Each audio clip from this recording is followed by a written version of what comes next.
Papa Team 6 roll call in the chat right now. You are watching another episode. You are listening to another episode of For the Dads. This is episode 007.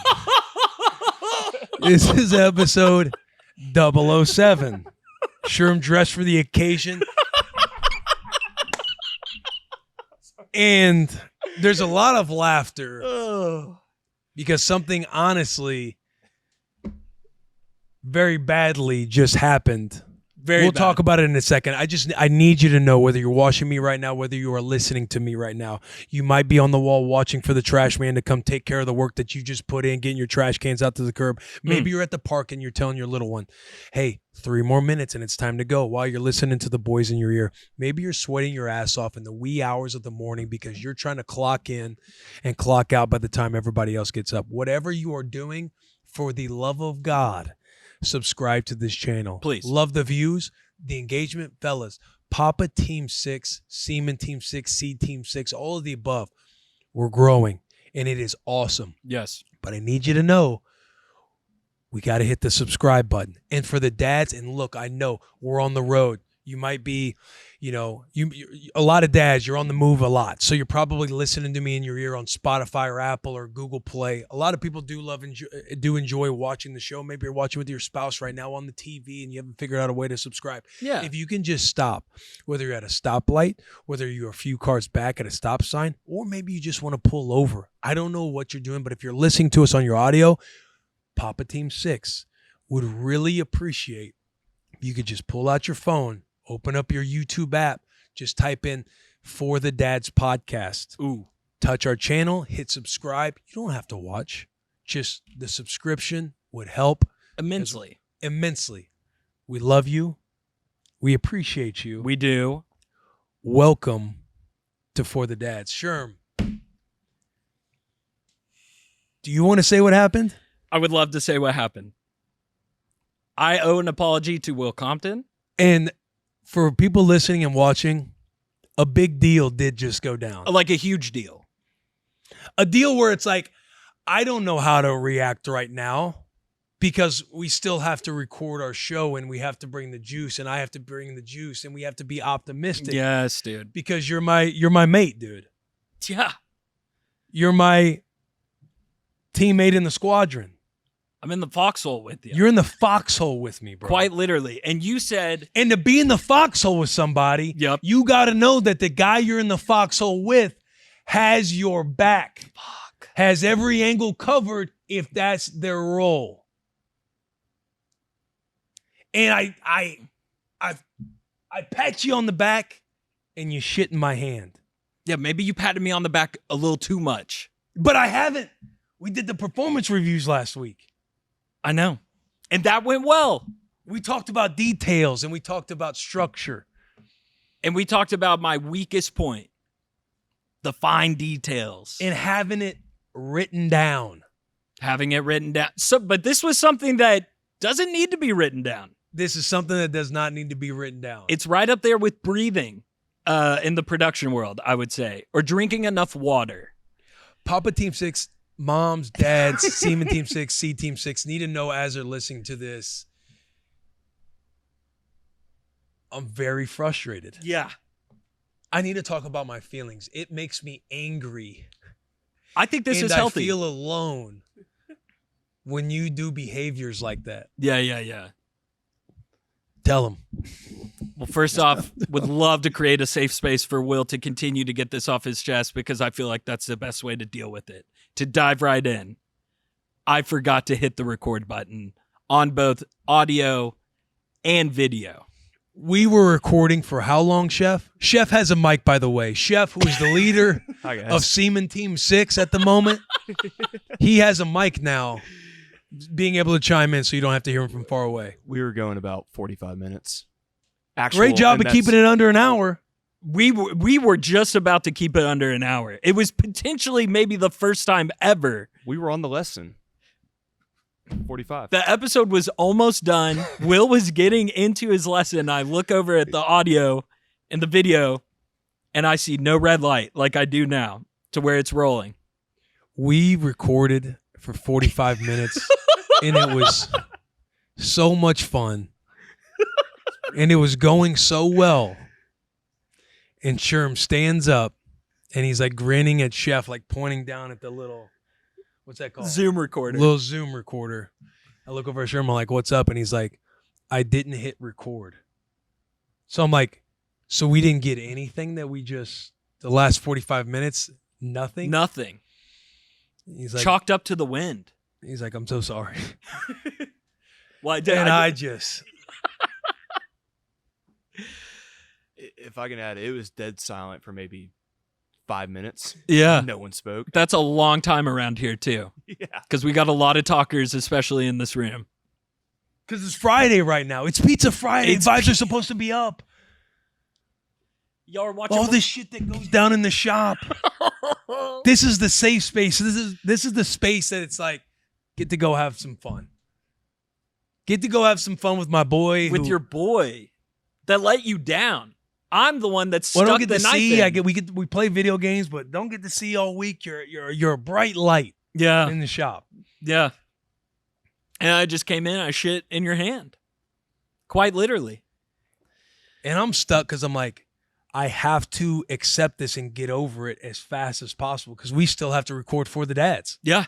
We still have to have fun. Yes. We still have to tell people to subscribe. We still have to reread all the great comments we loved in the comment section about Papa Team 6 because Papa Team 6 is growing. And we got to tell the same story again.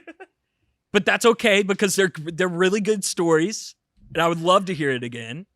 And just a shout out, this is not getting points from Will. You have recovered very well. You 10 minutes ago is a different you right now. You've recovered.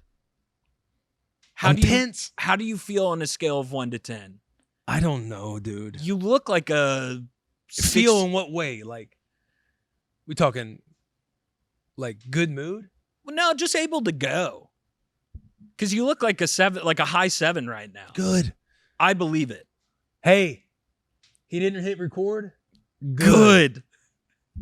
The guy that you put a ton of trust in to make sure everything operates. And he failed smoothly. you?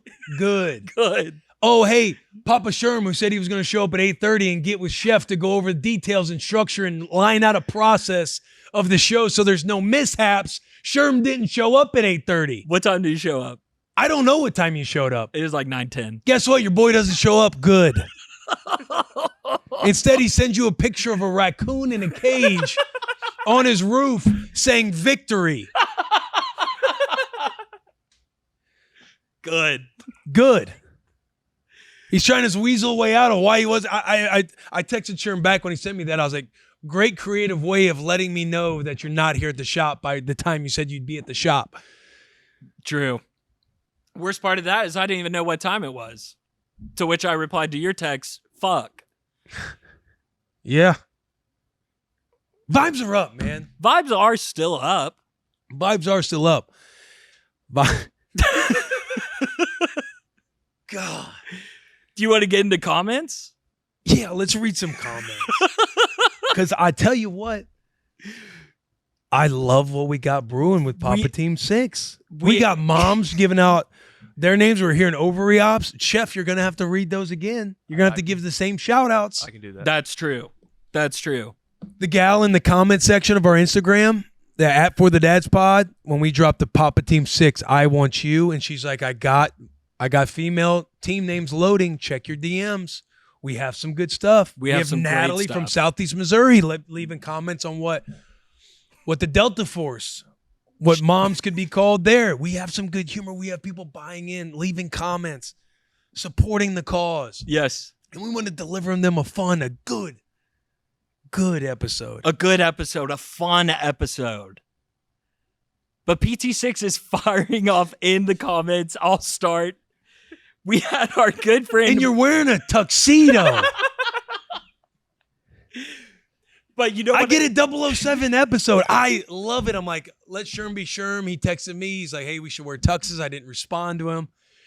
I knew Sherm would show up in a tux. I love it, dude. I love it. But late to the shop today, got his tux and didn't hit record. And it's just like, buddy, there's Papa Team 6 is questioning You being in this unit right now. Yeah. Before this even happened. The whole, you didn't sleep on couches. You didn't earn your stripes the right way. Yeah. Now you're dropping the bag with the show. The comments are going to be crazy. And we love that PT6 will be in the comments. Yeah. Holding me accountable. Yeah, if we can get some PT6 just support in the comments. Yeah, dude. Yeah. Willie, hate to see you like this. I know he sucks, but keep your head up. Willie, you're a good boss. You didn't lose it on him. Way to go. He dapped me up. I said I just need to dap up before we hit record. And you were kind enough for that. Yeah. We hugged it out. Yeah. But yeah, Morgan Linton, 5275. He said, Sherman, you look great in your tux, but you know what you look better in? A Papa Team 6 shirt. Oh. What he really commented was successful Seed Team 6 member joining Papa Team 6 in October and need a Papa Team 6 shirt for my walkout hospital photo shoot. Which for dads out there, that's a big trend right now, is when you're walking out of the hospital, you're holding the Duna or whatever the baby carrier is. And it's like from the back. It's kind of dramatic. It's cool. Yeah.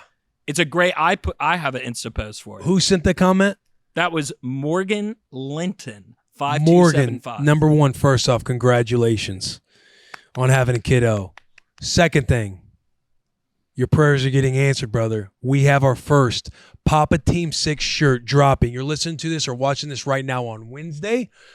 The shirt drops tomorrow on Thursday. It sure our does. First and only right now Papa Team 6 shirt dropping. If you're not watching, we're going to have the graphic up so you can see it. But if you're just listening to us, this shirt is incredible. It is. You got a military bear, Papa Team 6, sitting there on a cooler that's labeled the details, BWTB cooler, bussing with the boys, sitting there, military gear on, bottle hanging in the front of his carrier, Oh, yeah. pacifier in left hand, coffee in the right hand. On high alert, he's got the tongs Yes! hanging out the back. Tongs hanging out the back like a neat Teenage Mutant Ninja Turtle. He's got a grill smoking behind him, American flag behind him. Yes. Military helmet on, shades on, and a cigar in his mouth. And guys, It's a strong shirt. strong first shirt. Yeah. It says at the top, mission, contain the chaos, Papa Team 6. And on the bottom, underneath his boots, it says Special Ops Dad Division. Oh, I love that Dad Division. But this right here, there will be better shirts. This one's awesome. Yeah, I'm this just one's setting. This is the standard. Yeah, this is the inception of what will be the PT6 line. There's so much potential based on comments, people saying you should put this in a shirt, that in a Yeah. shirt. There's so much potential with this brand and the Papa Team 6 squadron that this right here is our very first shirt that we're going to drop. So if you are fully bought into Papa Team 6, and I know you are, Yeah. I know you are, even Seed Team 6 members that are going through buds right now, breeding until dad status. This is our first shirt that we are dropping. Encourage you to get your hands on the first drop. Don't know how many we're making, but BWTB.com, that drops tomorrow on Thursday. Picture this. You're down in the jungle. You're running military ops right now. You're on a mission. You need air support. That air support is coming. We are dropping our first care package Yep. down below. And in that care package is this first Papa Team 6 shirt. Shop early, shop fast, shop often. And women, if you're listening or watching this right now and you want to get it for your hubby, you're going to have to send them the link and make it as simple as possible for him. Or maybe you just buy it for him. Yeah. And we made it very easy for the dads at home. It's just 4 letters. BWTB.com. 4 letters. 4 letters. And as we said earlier on the show, this is a way of baptizing yourself into the PT6 fatherhood. Baptizing yourself into the PT6, what'd you say? Fatherhood? PT6 fatherhood. Yes. Did you catch the BUDS acronym? I love the BUDS acronym. I actually wrote it down. I loved it so much. BUDS. Breeding.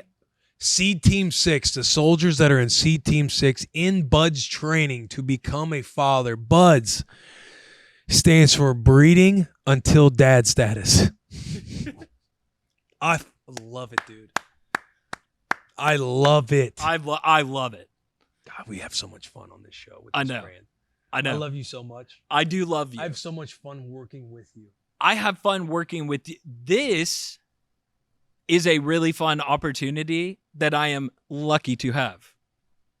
Blessed to have. If you're new tuning in to For the Dads and you're wondering what's all this Papa Team 6 that people are talking about, number one, in the comments to all Papa Team 6 members, be welcoming to new members. Put your boys on. Yeah.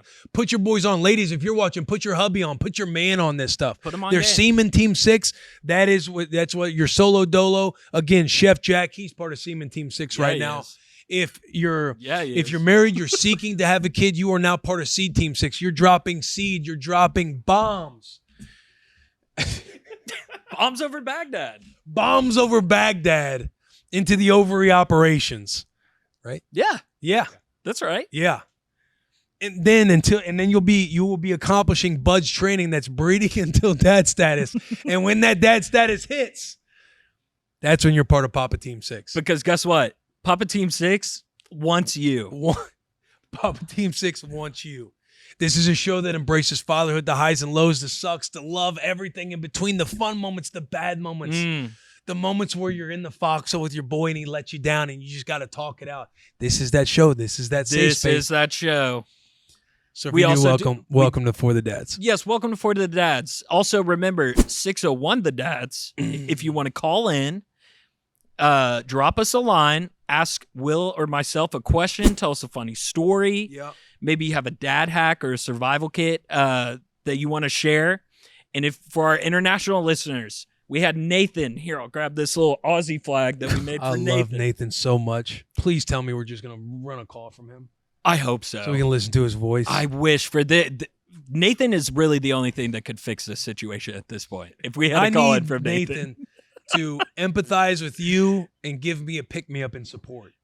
Dude, he would juice us so much. I kind of almost just want to call him right now. We have his number. Or no, we don't. Because he emailed, he's an international listener. So anybody that's abroad, you can email 601thedads@gmail.com with your call-in. International callers, 601thedads@gmail.com. Yes. Shout and out the hotline gets active later in this episode. At the top, we usually obviously tell stories. We talk about dad losses. We talk about moments. We crack a cold one too. Yep. What are the odds? What's another segment? We got a lesson or a quote or a topic of the day that we come across and we might be leaning into to help just better ourselves as fathers because we go through a lot of tough moments, which we'll be getting into with some of the dad losses. Yeah. Yeah. And also survival kit, dad hack. We kind of go through, again, not experts. I know we said that at the top. Not experts. Not experts. But we try and put some people on game. Yeah. We try to help the dads out there. Full episode. Full episode day. We're going to keep it under an hour. We're going to keep it under an hour. You want me to kick off dad losses? Please. All right. So. You going to include this in the loss? Yeah, I definitely can. So dad losses this week. One, I took Scarlett on a walk with my mom. She's in town. Shout out Miss Amy. She's helping us out with Scarlett. She's in town. Right after Jill's mom, my mother-in-law, Lisa, shout out Lisa, yeah, was in town for a week as well. Miss Amy loves her nighttime walks, and all she wanted to do was take her newborn granddaughter on a walk. Jill was a little hesitant. She didn't know if it was smart because of the temperature. A little hot outside. It's a little hot outside. But the sun was down. Sun was down. And I talked Jill down. I said, hey, it's okay. It'll be a short walk. Huge dad loss. She had the onesie on, long sleeves, covering her hands, her feet. So by the time that we got home, she truly felt like a hot potato. And for like a newborn or a dad to a newborn, I have no idea what's going on when I'm feeling her temperature that hot and she's screaming like I've never heard her scream before. And it just shoots like shockwaves of anxiety, worry, guilt as you're watching her cry. God, it feels so painful. And it really does, especially when I knew for a fact that it was my fault. Very similarly to me forgetting to hit the record button, but unlike me forgetting to hit the record button and being able to communicate with Will and us work through it, all she can do is cry. Yeah.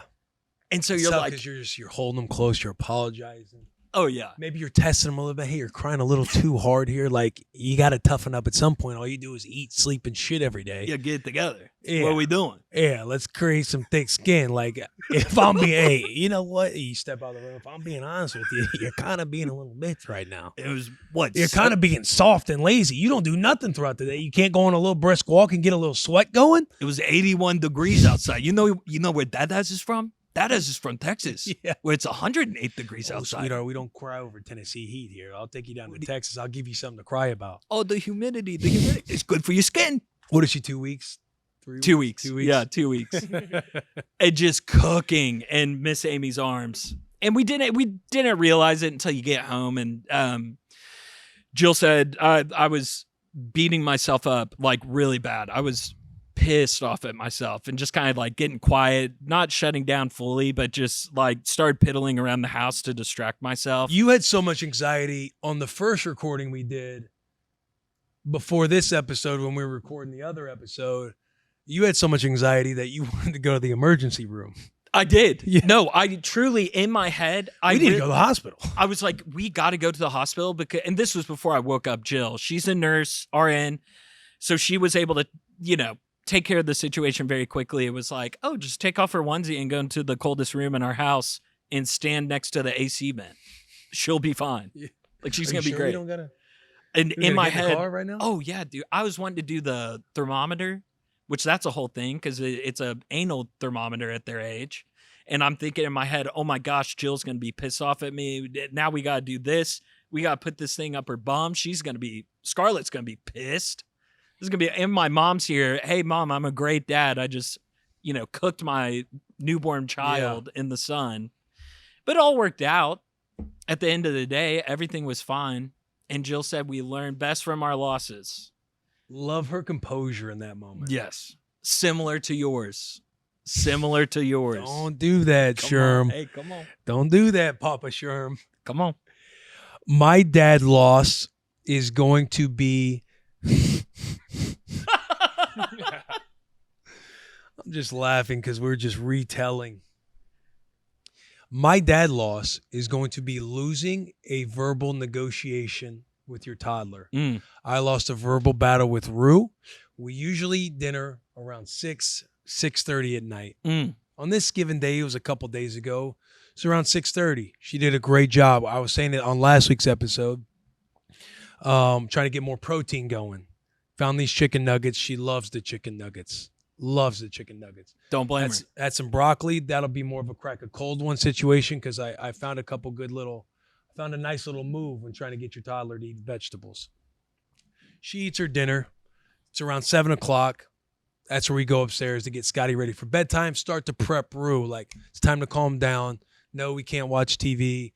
No, can't do this. Or like, just it's time to start relaxing a little bit so we can get you upstairs, get you in your pajamas, and start doing the bedtime routine.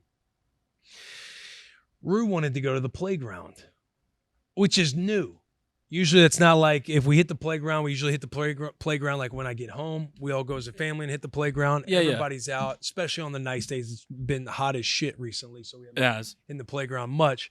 Or she'll go to the playground with the nanny like in the morning. She had already been on the playground that day, but for whatever reason, the playground was on her mind. She wanted to go to the playground. It's 7 o'clock at night. It's 7:06. It's 7:06, and I'm sitting there. It's been a long day.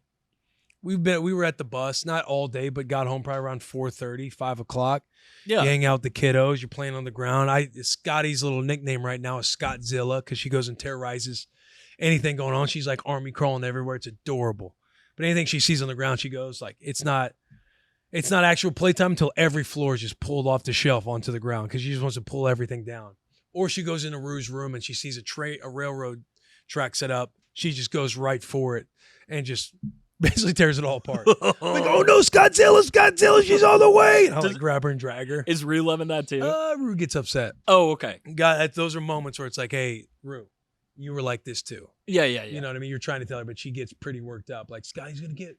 Oh no, Rue's honestly started calling her Scottzilla. No. So Charo will be downstairs, say like, this morning, I'll go upstairs and wake Rue up, and I'm kind of laying with her bed. We're kind of having some jokes and some smiles. I'm waking her up and everything.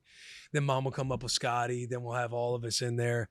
And then, like, she puts Scotty on the ground, and you just see Scotty just army crawling for the railroad tracks. And Rue, like, leans up out of, like, her little bed crib or whatever it is. She's like, oh, no. She's like, oh, no, I don't want Scottzilla. I don't want Scottzilla. I start laughing. I reach and grab Scotty's little leg and just like drag her back. I'm like, nope. And then she'll like drag back and then she'll just be army crawling again. Oh no, Godzilla. But got off track there. Rue wanted to go to the playground. Yeah. You know, when you're a parent and it's just like, dude, it's close to bedtime. Like, no, Rue, we're not going to the playground. That's going to take like 30 minutes or 40 minutes by the time we get back. Like, bedtime is coming up, dude. Yeah. And you're just sitting there as a parent, like, a couple things are happening. Kid starts to break down. You're in this like, all right, if I fight this war, because that's what it's going to be, I'm essentially going to have to strong arm her vocally or pick her up and take her upstairs. And it's just going to be a battle the whole time because she's going to lose all of her composure. Or do I find this route? Do I find a negotiation tactic that can kind of get her off topic, get her off kilter, but she's focused on going to the park? Yeah. Dada, please, I just want to swing. I just want to go to the park. Charles walks by with Scotty, and again, it's 7:06. Charles walks by with Scotty as she's going to go upstairs and sit in the rocker and just easily put the bottle in her mouth and put her to sleep. Yeah. She's got the relaxing mission. She's like, why don't you take her to the park? And I'm just like, why would you say that out loud? Like, text that to me. Yeah. So maybe, I might think about it, but why would you say that in front of Rue? Because that's just going to confirm, the park, park. And she's like, we can go fast. Like, we can go quick. I was like, all right. Now I'm starting to come around. Like, okay, I just need to embrace this moment. Yeah. Daughter wants to go to the park.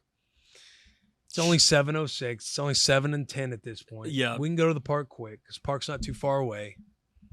I can just embrace this moment, even though I know I don't want to. I just want to go up. I want to have a nice, clean, fun bedtime. Yeah. I want to read a couple books and just put her to bed. But I'm now getting on board with going to the park.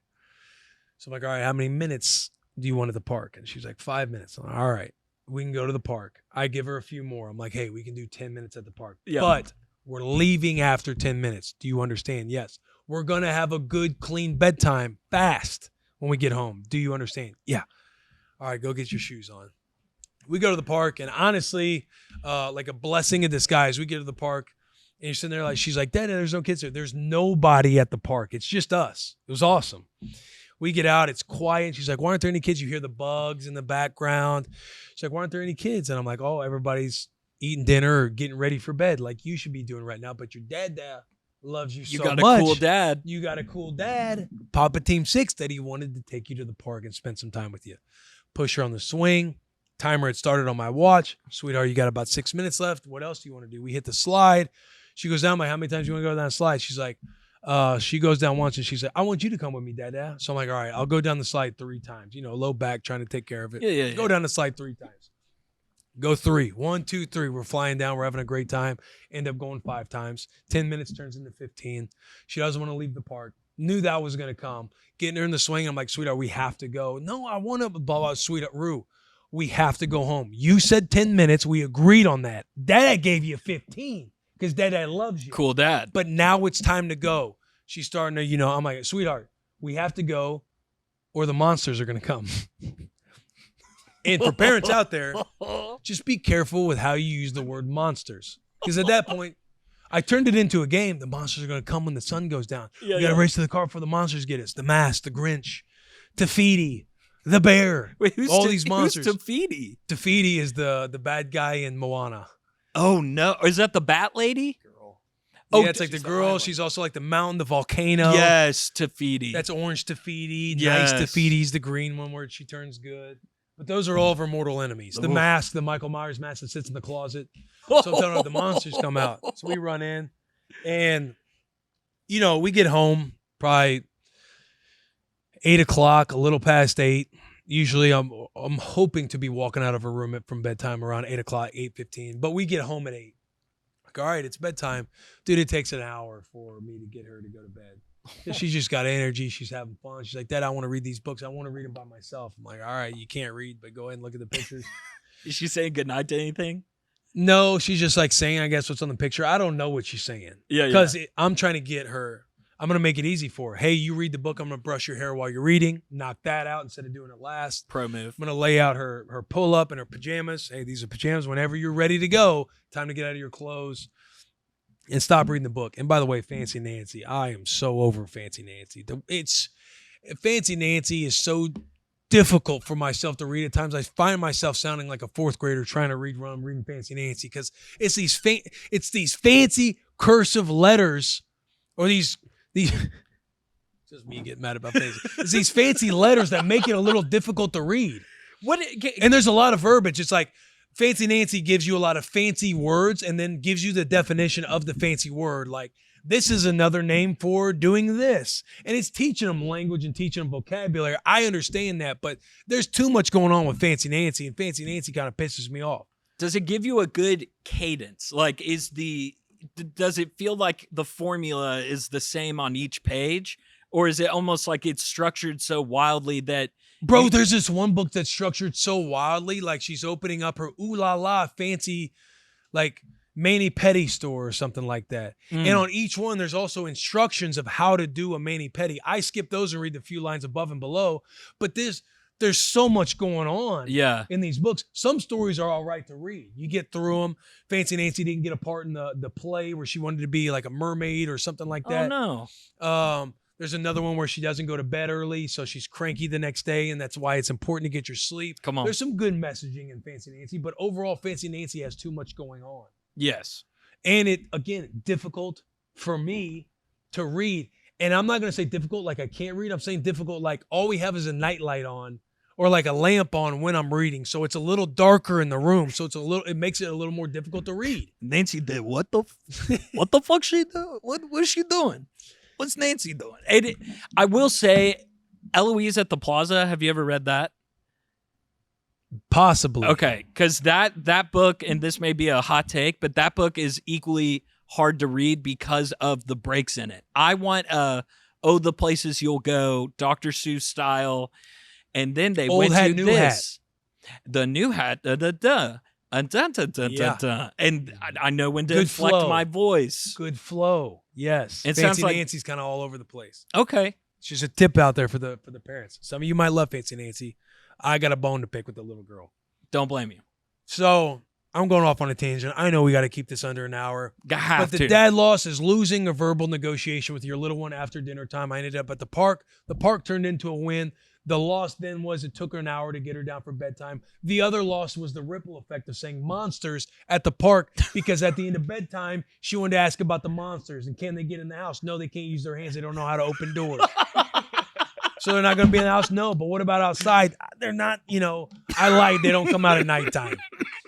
Are the monsters nice? Yeah, monsters are nice. Dad has friends with the monsters. The Comptons are in good standing with the monsters, so they're not going to mess with us at nighttime. Great family. Great the family. Monsters are a great family. Yeah, monsters know they're nice to us. Matter of fact, they make a movie about nice monsters. It's Monsters, Inc. We'll watch it on the next Pizza Friday.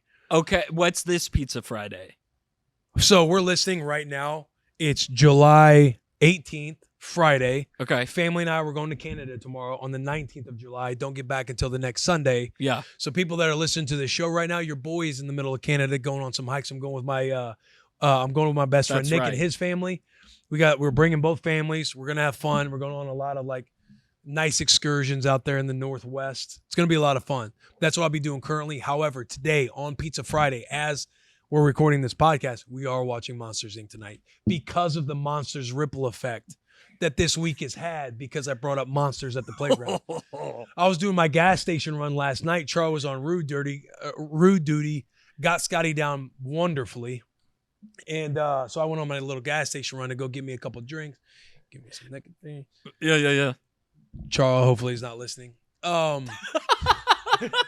But I get back home and Charles was like, I had to stay. She had me up there forever because she had to turn her flashlight on and clear every part of her room because of monsters. Oh, no. Like, hand up, that's on me. I said monsters are going to come out when the sun goes down. Now she thinks monsters are everywhere when it's nighttime.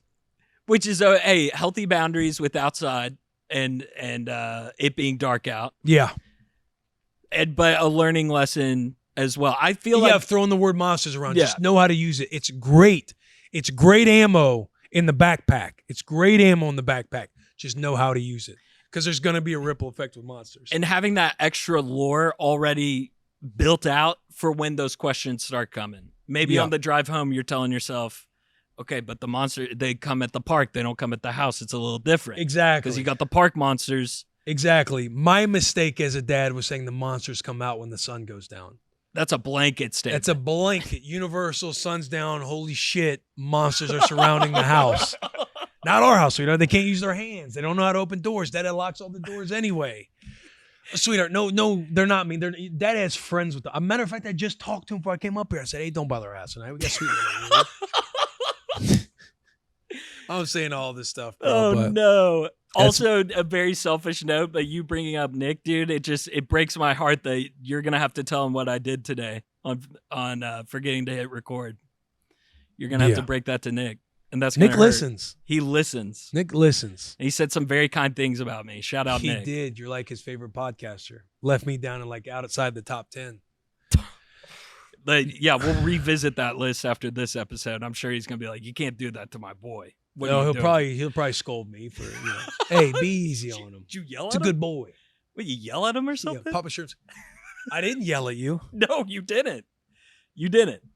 I was very frustrated though. Now I feel like we're getting to where we were in the first podcast. This is the exact point where shit hit the fan. So for listeners at home, these are all fresh takes.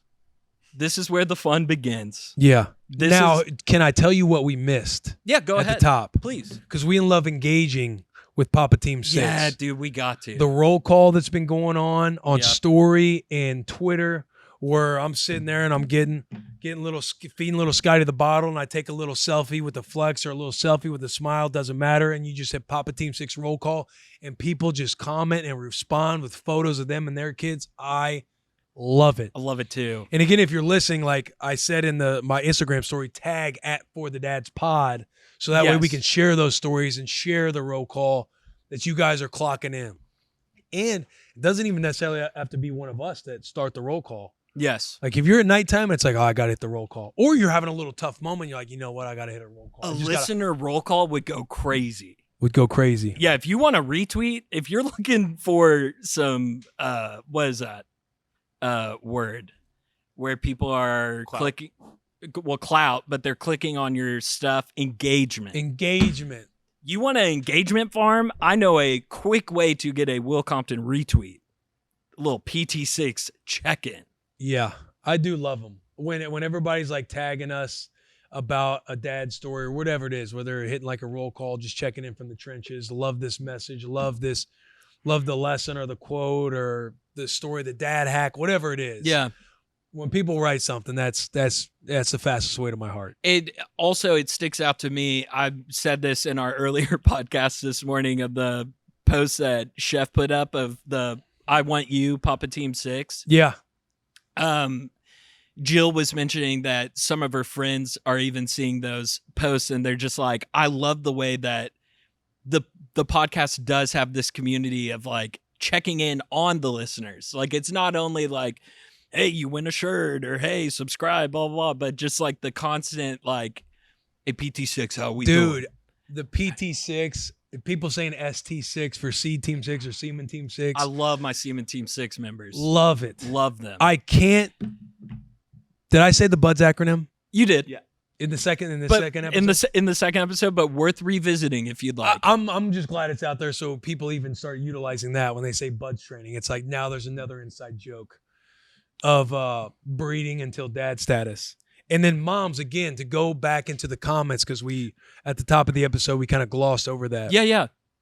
But Natalie Brown, 2476. This is for some mom names out there. She said, 30-year-old mom of 3 checking in from Southeast Missouri. That's your boy's neck of the woods. Come on, Bonte. My take on Mom PT6. Moms are without a doubt Mama Delta Force. Hashtag MDF. Pregnant moms are Delta in course. Trying to conceive, Delta intercourse. Surrogate mom, Delta outsource. Got pregnant but didn't intend to, Delta remorse. And then Second crack at it. Do I go? Second- Do I hit the last one? You can. One of those Casey Anthony type moms, Delta Enforce. Allegedly. That's a comment. Love the humor. Love the humor. That's a comment. It's a joke, and it's alleged. Yeah. And It's then also alleged. there was one chef. Can you read the mom that was underneath the "I want you Papa Team 6" and she's like, "I'm cooking up some names. Check the DMs." Yeah, for sure. This is Kennedy LeBlanc. She sent a very nice long message that I will forward to you guys.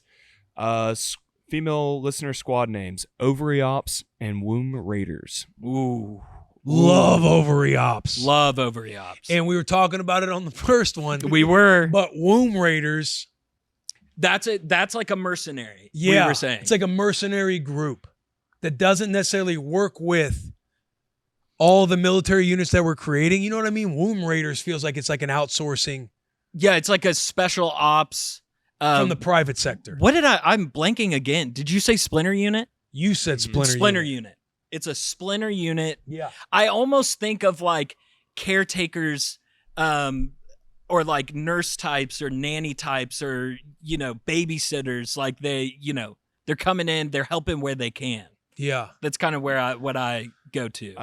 I wanted to add, if you think about it too, if you're a woman listening to this podcast, you're probably a sicko, so it kind of fits the whole. You're probably a sicko. I mean, it fits the whole special ops. If you're a new mom, it might have to be Milk Team 6. I love Milk Team 6 because milk just, what I mean. They're pumping. At least 5 ounces, 6 ounces is what Jill's getting out now. It's crazy. Yeah, new moms, Milk Team 6. Milk Team 6. I love goes hard. Raiders, ovary ops. All the Delta task forces. Oh yeah, we'll let moms chime in. Yeah, moms chime in.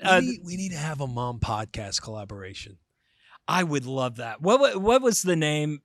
We Just Became MILFs was the one that. Oh Charo yeah, my was wife listening Charo to. listens to.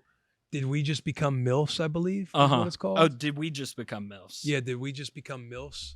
I think, but I know there are a few out there, dude. It would be fun to collaborate on a podcast. Bring them on for the dads. My Talk wife some shop. Talk some shop. My wife has been throwing out the tea. Apparently, that's a big one. The tea. The tea. Ooh. She was like, if y'all collabed with the tea, it would be the greatest thing to ever happen on the interwebs. Dude, it would just be fun. Allegedly. Have fun. Talk about like both sides. Like, what's the deal with complaining about having to pump all the time? Like that stuff seems enjoyable. Does it really hurt? Yeah. Like if I was pumping, it's like I was telling my wife when she was feeding and pumping and doing all that stuff. I just, sweetheart, I wish I could pump. Like I'll have those things on all day long and I'll just go upstairs playing PUBG with the boys. Hey, turning out milk. Thank God you said that. That is my survival kit. I had a different survival kit. Really quick, I'll plug the wireless breast pumps. Do y'all have those? Yes, bro. Those are crazy. Jill literally has a bra that she slips these wireless breast pumps in, and she could be doing anything in the house that she would want to do. She could go out to Target and they would just be like, "Oh wow, she's got I a think good Charles chest." has the little wire connector that's like it's like battery operated. But yeah, that's what Jill had, and then we went to this wireless thing, dude. I'm telling you, Jill could be walking around Target right now shopping, and it just looks like she's heavy chested. You don't even see it, you don't even hear it, and it's just inside the bra, just doing the just getting milked. And then when you take it out of the bra, you pour it upside down it's as simple as that, and it pours out all the breast milk. Second one. Oh yeah, dude. Hey, I did try it. I don't know if I told you that. Not that bad, right? It was a very small amount. I'll do an actual sip, but I did like a little it leaked on the side of the bottle. I did one of these, and I was just looking at this drop, and I went, it wasn't that bad. It's not that bad. It's not that bad. Looks weird. Looks very weird. Like looks like some spoiled. It's a little yellow. Yeah, a little yellow, some spoiled looking milk. Let me try it out. Why not? I'm drinking worse things. Yeah. It looks like eggnog. Not too bad. Not too bad. Not too bad. But yeah, a little collab. I think that would be awesome. At Barker on YouTube commented 11 days until joining PT6. So damn stoked.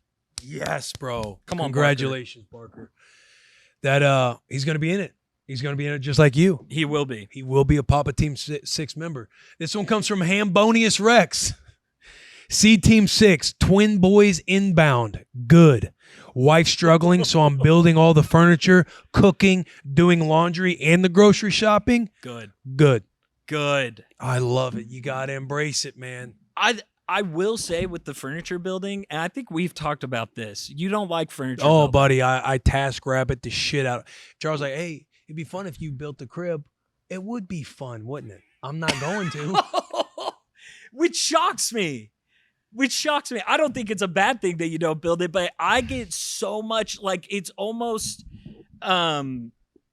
cathartic when I build furniture. Like, I truly get so much, like, God, look what I did. And I'm able to point at it, and Jill can physically see the work that I did. And she's like, I hear her on the phone, Sherman put together this shelf. It was so hard to put together. And she's proud of me.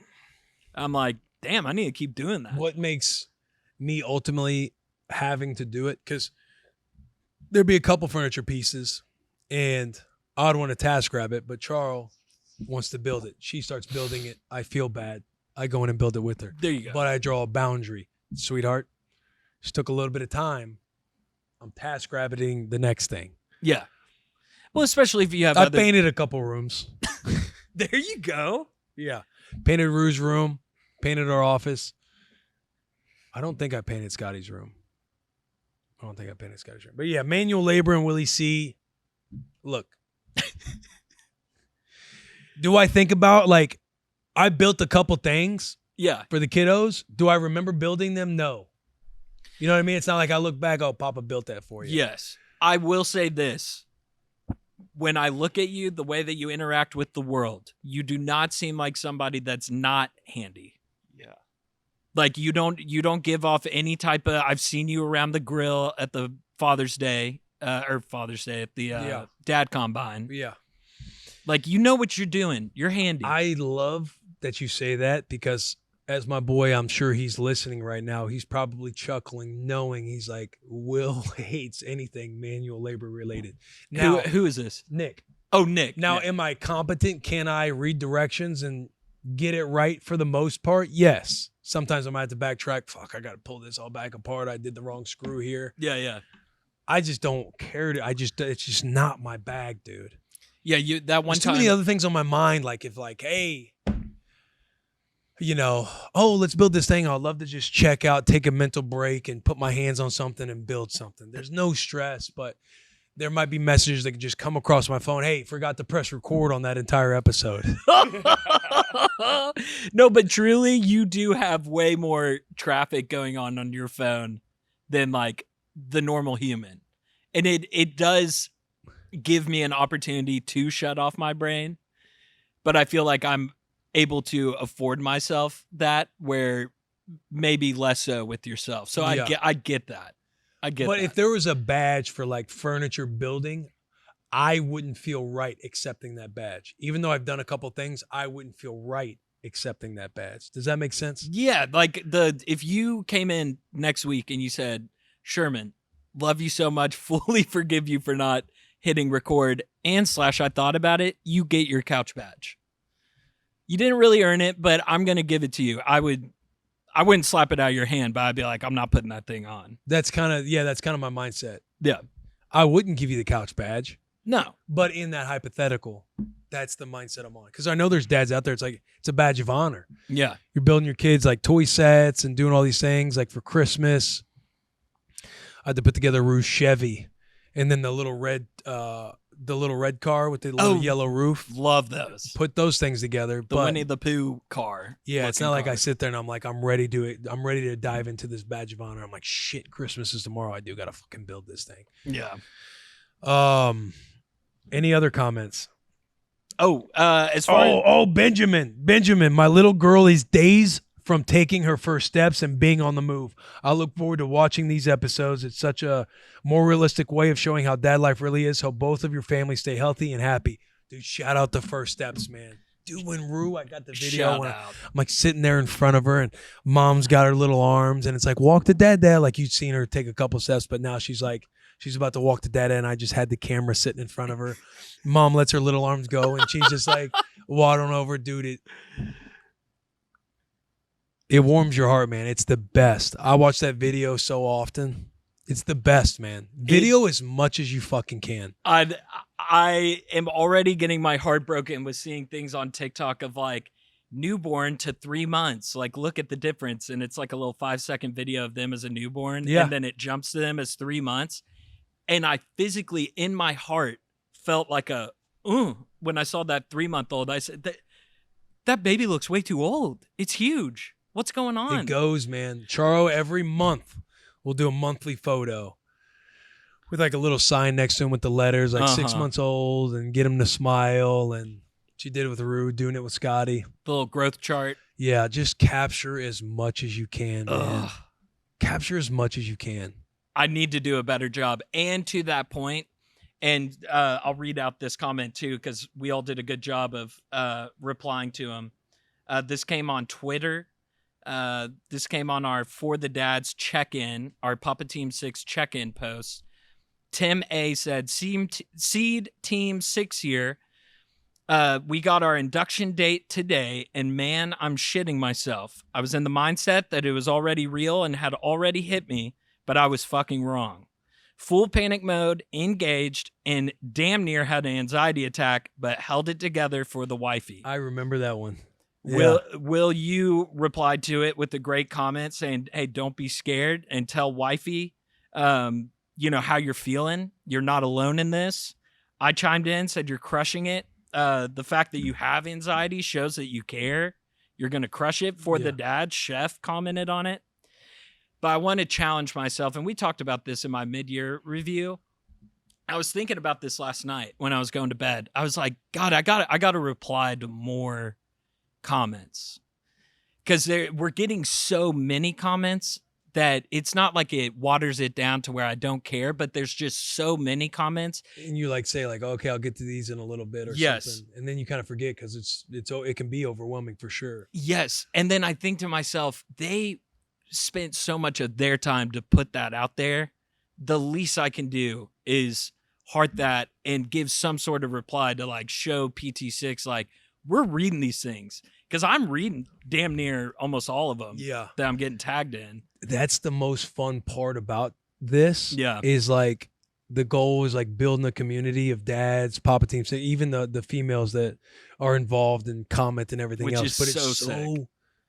It's cool, bro. Because you're right. It's like we want to be doing these shows and pumping out content to where it's like, we make fatherhood seem fun, talk about low moments, and just connecting with the community, because they're like watching something. There's Papa Team 6, right? You're part of it. You're taking a moment to like comment and do your thing, because you feel like we're all part of this thing, because we are. Yeah. And when old buddy sent that anxiety attack, that kind of panic attack thing, it's like something that, because when I said, hey, share with your wife, like something I would learn, or Charles and I would both learn, like when we do therapy together, is like, you want to keep on this energy as the man of coming off strong and coming off composed for them, right? Yeah. And then you learn, like when we're in these therapy sessions and talking about it, like, hey, I'm nervous as shit too. Like, I'm terrified because I think I'm going to be a bad dad. Or you feel like, she's going through so much, so you want to remain strong. And that also creates a sense of like alone,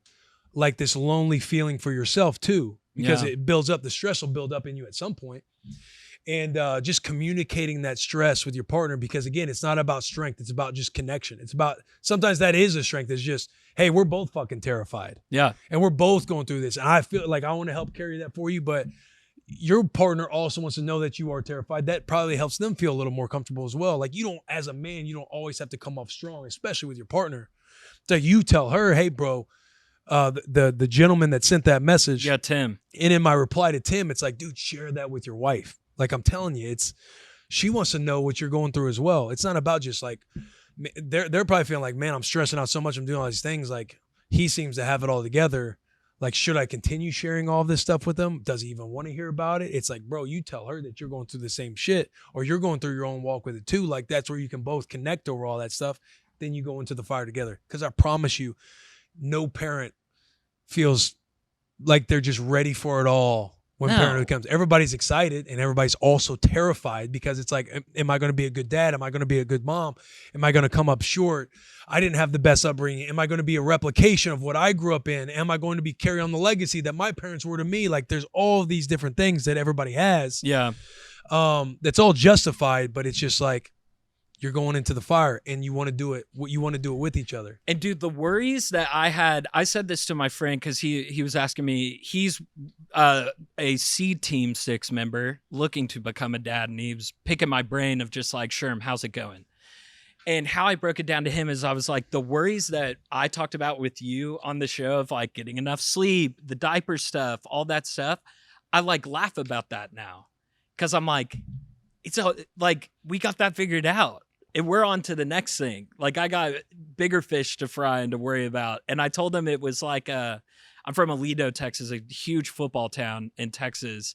And I remember trying out for the football team my freshman year and all the upperclassmen being like, hey, you better get fucking ready, dude, because it's different. It's fucking different out here. There's grown men out here. It's grown men shit. This ain't no little league. I don't think you're built for this shit. And then you look up 2 months later and you're like halfway through the season and you're a football player on the team, doing your thing. Like it's and you see the next crop going through the same anxieties and fears. Yes. And it's like, yes, worry about it. Yes, be nervous about it. But I can't wait for you to see me do a diaper change. And you're going to be like, yo, let's fucking go. I see you, kid. Yes, dude. Yeah. I never thought I'd be good at that. And now that's just second nature. I'll do 3 diapers in one change because there's shit on that one, but then she peed on the clean one, so now that one's in there, and now we got a third one in there. Yeah. Now we're good.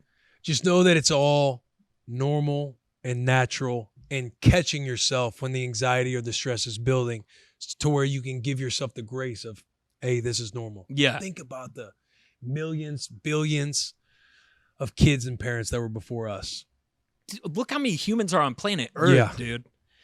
And just being able to identify, exactly like you said, identify the anxiety. And if you're able to communicate that neurologically, us dudes, us papas, we are naturally not good communicators on that front. Right. You default to that strength. I got to come off this way. And that is in your brain. That is literally built into your brain to do that.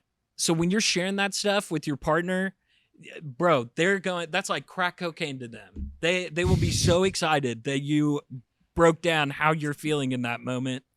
Like when I told Jill how pissed I was about that dad loss of Scarlett overheating. Yeah. Her being like, you're good.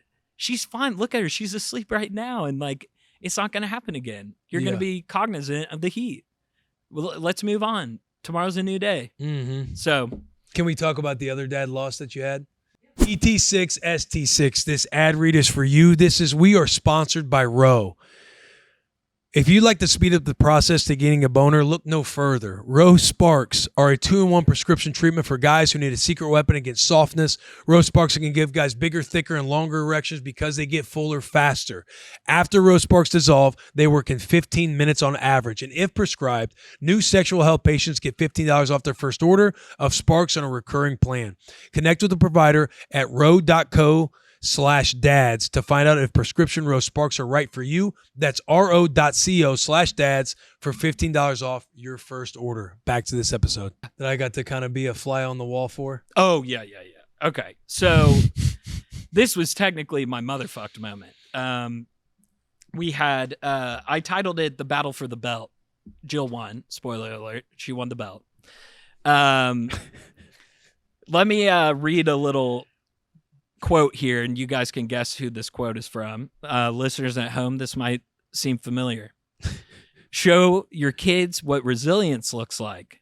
Maybe you're just exhausted and don't have any patience. But it is something to keep in mind that I have to constantly remind myself is that our kids are always watching. They're watching how we handle things and how we deal with adversity around the house and watching how we handle our communication with everyone around us. That was the Papa Team 6 lesson last week. That was. Episode 6. Episode 6. That comes from William Compton III. I did not show good resilience. Oh. Happens, bro. Oh. I'm telling you it happens. And more often than not. I'll break it down for you. for dads out there, if you are breastfeeding, or if mom is breastfeeding, Charo is a breastfeeder, so you are well aware of this. They have to either feed or pump every 3-ish hours. Pretty constantly. That's why we wish we could pump. That's why we wish we could pump, because if they don't pump, there is a bacterial buildup that can then make mom very sick.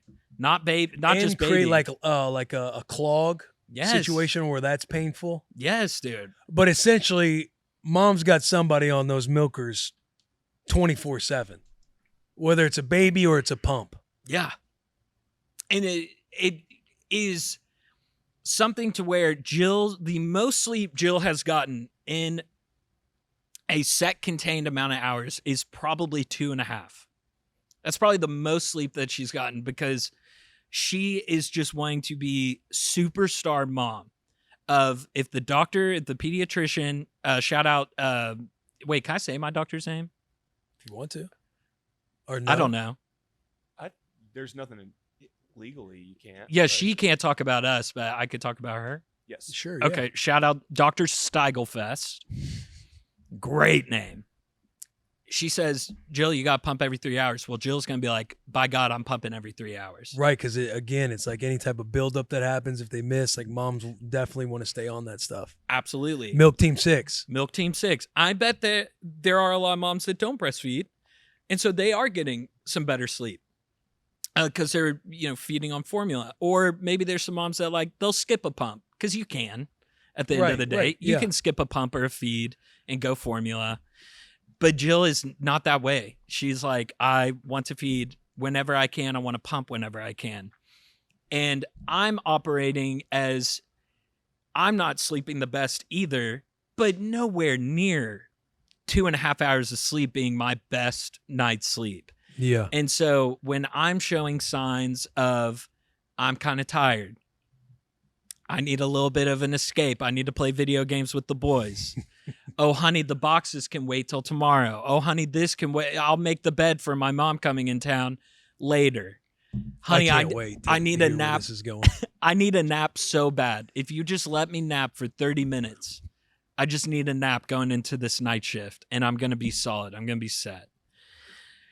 And so there's all this buildup of me kind of basically the whole day just showing signs of, hey, Jill, I'm exhausted. And Jill's just eating it. And in her head, she's like, most sleep I've gotten is 2 hours in this son of a bitch. So it all comes out when those stressors are high too. It's like the scoreboard comes into play in your mind. Yes. Whether you want it to or not. Because again, you're operating operating on E. You both are. Yes. And she did a great job of being like, I want you to sleep. I want you to get but I look at you and selfishly, I'm like, damn, he got 6 hours? That's crazy. I wish I could get 6 hours. Yeah. And so there's that comparison. So she sees her, dumb, stupid husband go lug over to the Xbox and go, turn on the Xbox. And I got little Scarlett over here next to me. And Scarlett's kind of, And she's like, are you going to pick her up? And no, honey, she does that. It's fine. Like, well, Sherman, you have the headset on. Like, can you hear her crying? Yeah, honey, I leave the headset partially off my ear. I know when Scarlett's crying. Well, are you talking to people on there who you play? Yeah, I'm playing with Will and Jared, but also a note, they said that I shouldn't be playing. They said I shouldn't be playing. I don't think we said it when you were on the game. I was giving you a bailout. When I was hearing everything that had happened and went down, I know in my brain I was like, my questions were, how is he on the game? And then my next thought, or I guess 3, how is he on the game? Why is he on the game, hearing this story? Or she might not know that he's on the game at the moment. 100%, which we'll get into. So I'm just about to get onto the game, and Jill pops her top on me, just loses it on me. You get to say why? What? Do we get to say why? Oh, yeah, of just you're acting like you're tired, you're da-da-da, you get to have this nighttime shift that, yes, it's hard, but essentially you just sit next to her and play video games with your buddies. Like, I have no community with like moms. Right. That, Yep. You know, I'm alone in this. I feel like my husband's hanging me out to dry during the day because he's tired because he got to play video games all night while he watched our daughter. Wrigley. Oh, I'm getting there. So, to not go into full details of what Jill said to protect my wife, some things were said that I was like, oh man. I mean, I truly was like, chin on the floor. I got ripped like 5 new ones. And I'm sitting there and I'm starting to get pissed, not at her, but at myself. And as she's going, I'm telling her everything's fine. She needs to let me do me. We have this system in place. Everything's good. And as that's going on, we have a fucking raccoon, now confirmed, in our ceiling, just moving around. And Wrigley, our sweet dachshund, is just letting the raccoon have it. Just so you have Jill losing on me, Scarlett, and then Wrigley. Well, there's one thing of those 3 that I can control, and it's Wrigley. I've been telling him no all night. There's one thing that you can go full Papa Team 6 that on. I can go full Papa Team 6 on. And so I go up to Wrigley, I give him a no, and I on his butt, which we do that like with our dogs. I'm sorry for anybody at home that doesn't like that. Lost yourself in the moment. You had a reaction to the dog. Had a reaction to the been dog. The same way. Yep. Gave him, because that was like his 8th no that night. Yeah. And so I wanted to enforce it. I hit it. She goes, you are in no mood to be watching our daughter, and goes and picks her up off the thing. I'm like, bro, that was. You're about to do nighttime. Oh, yeah. And lose it. All this is happening. Yes. You hit the dog. Hit the you dog. hit Wrigley because he ain't shutting up. He's making it worse. Oh, yeah. You hit the dog. You're about to do nighttime shift. And she's like, You're in no mood to be watching our daughter. I can see it in your shoulders. You're so tense. I was the monsters in the park that Rue was afraid of. And I'm sitting there and I'm like, I became that guy.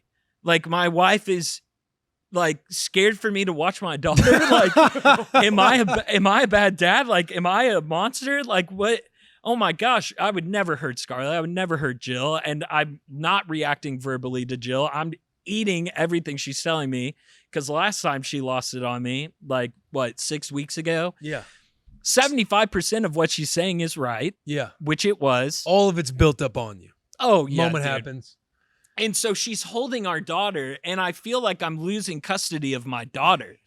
Like, it was I'm just sitting there like, dude, I fucked up. Damn it. And she grabs the snuggle me in the blanket, and she goes, we're going to the room. Blah, blah, blah, and takes Scarlett into the room. And I just sit there on the couch like this. And I'm just sitting there. I'm like, fuck. Because I know I can't go in there and talk to her. It's over. Both emotions are way too high. Emotions are way too high, but also. Right move on that part. Yeah. I'm like, I have lost in this situation. Gotta cool down. Not that it's a competition, but I've lost fully. So what can I do? But in your mind at the time, you're probably arguing your points in your head. Yeah, really, to be completely honest, and this isn't to score points with her, at this point, I'm just really mad at myself, to be honest. Like, I really wasn't breaking it down of like, oh, the only thing that I was like, that's not true, is like, you're being a bad father, blah, blah, blah. And I'm like, I know I'm a good dad. I might mess up, but I'm a good dad. So that one hurt a little bit, but that's okay. I'll eat it. Yeah. That's like the only thing that she really said contextually that made me upset. Right. But I'm sitting there so fucking mad at myself. And I'm like, I honestly just want to talk to somebody. It's late at night. I know that the guys are on the Xbox. So I'm just going to get on the Xbox. I know that my mentor, Willie C, is on there. J-Rod's probably on there. He's great comic relief. Well, because we had planned to play. Sherm was late to getting on the game. We're kind of wondering what's going on. So or I what got happened. on 10:45, like late. Sherm was supposed to be on at like 9:30. Remember when you FaceTime me and I was doing my back routine? It's like, no, That was buddy. the Kroger. I forgot about Kroger. Yeah. Again, I don't know how much you were wanting to share. So as your boy in the foxhole. No, I'm sorry. I've missed a huge part of this story, guys. Kroger, love Kroger, but the guy that packed they do a free pickup where they'll get all the groceries and you can go park in the space. They bring the groceries out to you. One of our grocery items was 6 chicken breasts, and he put it in with like all of our veggies and fruits and like stuff that isn't fully covered. And the chicken liquid is just seeping out of it's covered in chicken stuff. So it's like, hey, if you want salmonella, eat anything in this bag, essentially. And I'm like, well, that's, $90 worth of groceries. I'm going back to Kroger. And Jill was like, honey, your shift's about to start. I would really love you. And I'm like, honey, if I don't do this right now, it's not going to happen. And we're going to be $90 in the hole. And we're not pinching pennies, but we're trying to be smart with money. So I went up to Kroger. I told Jill it was going to take like 30 minutes. It ended up taking 2.5 hours or close to. I run into Jared. Anybody that follows me on Twitter saw I ran into Jared in the parking lot, and I thought, For the Dads comes out tomorrow. Could be a fun little promo if I acted like I'm paparazzi and, hey, Jared. Jill sees that. She's like, so Sherman's at Kroger working hard to get at home. Jill's at home. Oh, yeah. And Sherm's like, I'm going back to Kroger and I'm getting these groceries because the chicken juice has covered everything else. Going to take me 30 minutes. Oh, yeah. Sherm tells me, hey, I can be on the game around 9:15, 9:30. He calls me. He's trying to talk me into playing. I was like, buddy, okay. So Jill's thinking he's going to go to the store for 30 minutes. It's a 2.5-hour trip. So it's a 2.5-hour trip. She's stewing. What in the hell is going on? She probably gets on a social media, sees that he's doing a fun little content bit with Jared in the parking lot having fun. As I'm waiting for Kroger to solve this issue, it ended up being this whole thing where we can't reimburse, we can exchange, but I don't know how we're going to exchange. Either way, 2.5 hours. Oh, yeah. Sherm comes home, the hornet's nest. That's probably where all these conversations are taking place. And what's the first thing I do when I walk in? After I put said groceries in the fridge, I put on my headset.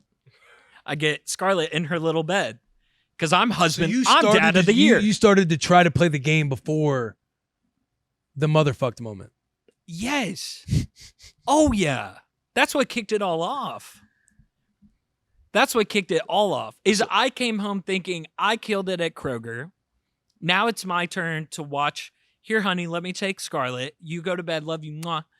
And put her in her little snuggle me. And then I'm sitting there with my headset on and she's in her snuggle me going, and not crying, but like kind of moving. And Jill's like, are you going to do something about that? And I probably very quickly was like, oh yeah, she's fine. She does that. And go back to my game. And she's like, when I have Scarlett, I'm holding Scarlett and I'm making sure Scarlett's good. And I'm blah, blah, blah. And Sherman's doing this like halvesy kind of. You're playing with Jared in the parking lot at Kroger. You come home, you just get on the headset and she's whining. You're not doing nothing. Oh, yeah. And Sherman's he's having the time of his life. Fatherhood's so easy. It's just so much fun. And so she popped off on me, which totally. Sherm was on the game for like a total of 5 minutes. Well, 10 minutes. That was later. So you were logging on to play, and I then was that logging happens. on to play. That happens. You don't need to be, Pop Wrigley. You don't need to be watching our daughter. I'm going to the room. So I think that she's in there for the rest of the night. You're like, all right, she's on night duty now because she took it out of my hands. Because she took it out of my hands. / I know because I tried to get Scarlett back like 2 or 3 times verbally, not like trying to get her back, but yeah. Honey, I'm sorry. You know what? You're right. I'm sorry. Just let me watch. No, you're not gonna watch her. What? She goes up to the room. Oh yeah. So you're sitting down there. I'm like, I want to get this situation off my chest because I feel like the biggest idiot ever. I'm pissed at myself. I know my boy Willie C's on there, Taylor's on there, Jared's on there. So I log in and I just logs in. Trauma dump on them for like 5 minutes. Yeah. Just trauma dump. Mid trauma dump. Jill walks in. And I'm hearing this whole story and I'm just thinking, how are you on the game right now? Why are you on the game right now? I wonder if Jill even knows he's playing the game right now. Because I'm just like, she's bunkered into her room. Yeah. Like, she's going to be in there for the rest of the night. I might crawl in here in like 30 minutes, 45 minutes. And she comes outside and sees me on the game and goes, "Oh, great. You're on the game again." And I'm like, oh, fuck. So I instantly turn off the Xbox. Instantly. I mean, I'm sure I was probably talking to you guys, and then you probably just saw. We saw your name leave the Discord. We saw the little plug logo next to your guy's name. We're like, I think it's bad. Yeah. I think it went south for Sherm over there in the house. Sherm needs reinforcements. So then I get a second lashing from Jill, understandably. Got to keep this under an hour, by the way. Got to keep this under an hour. So in my brain, I then say to myself, you need to be a good dad, and you need to start knocking out the things that you said you would help knock out for Jill. So I instantly go to the washer and dryer. I change out that load. I go outside into our front yard.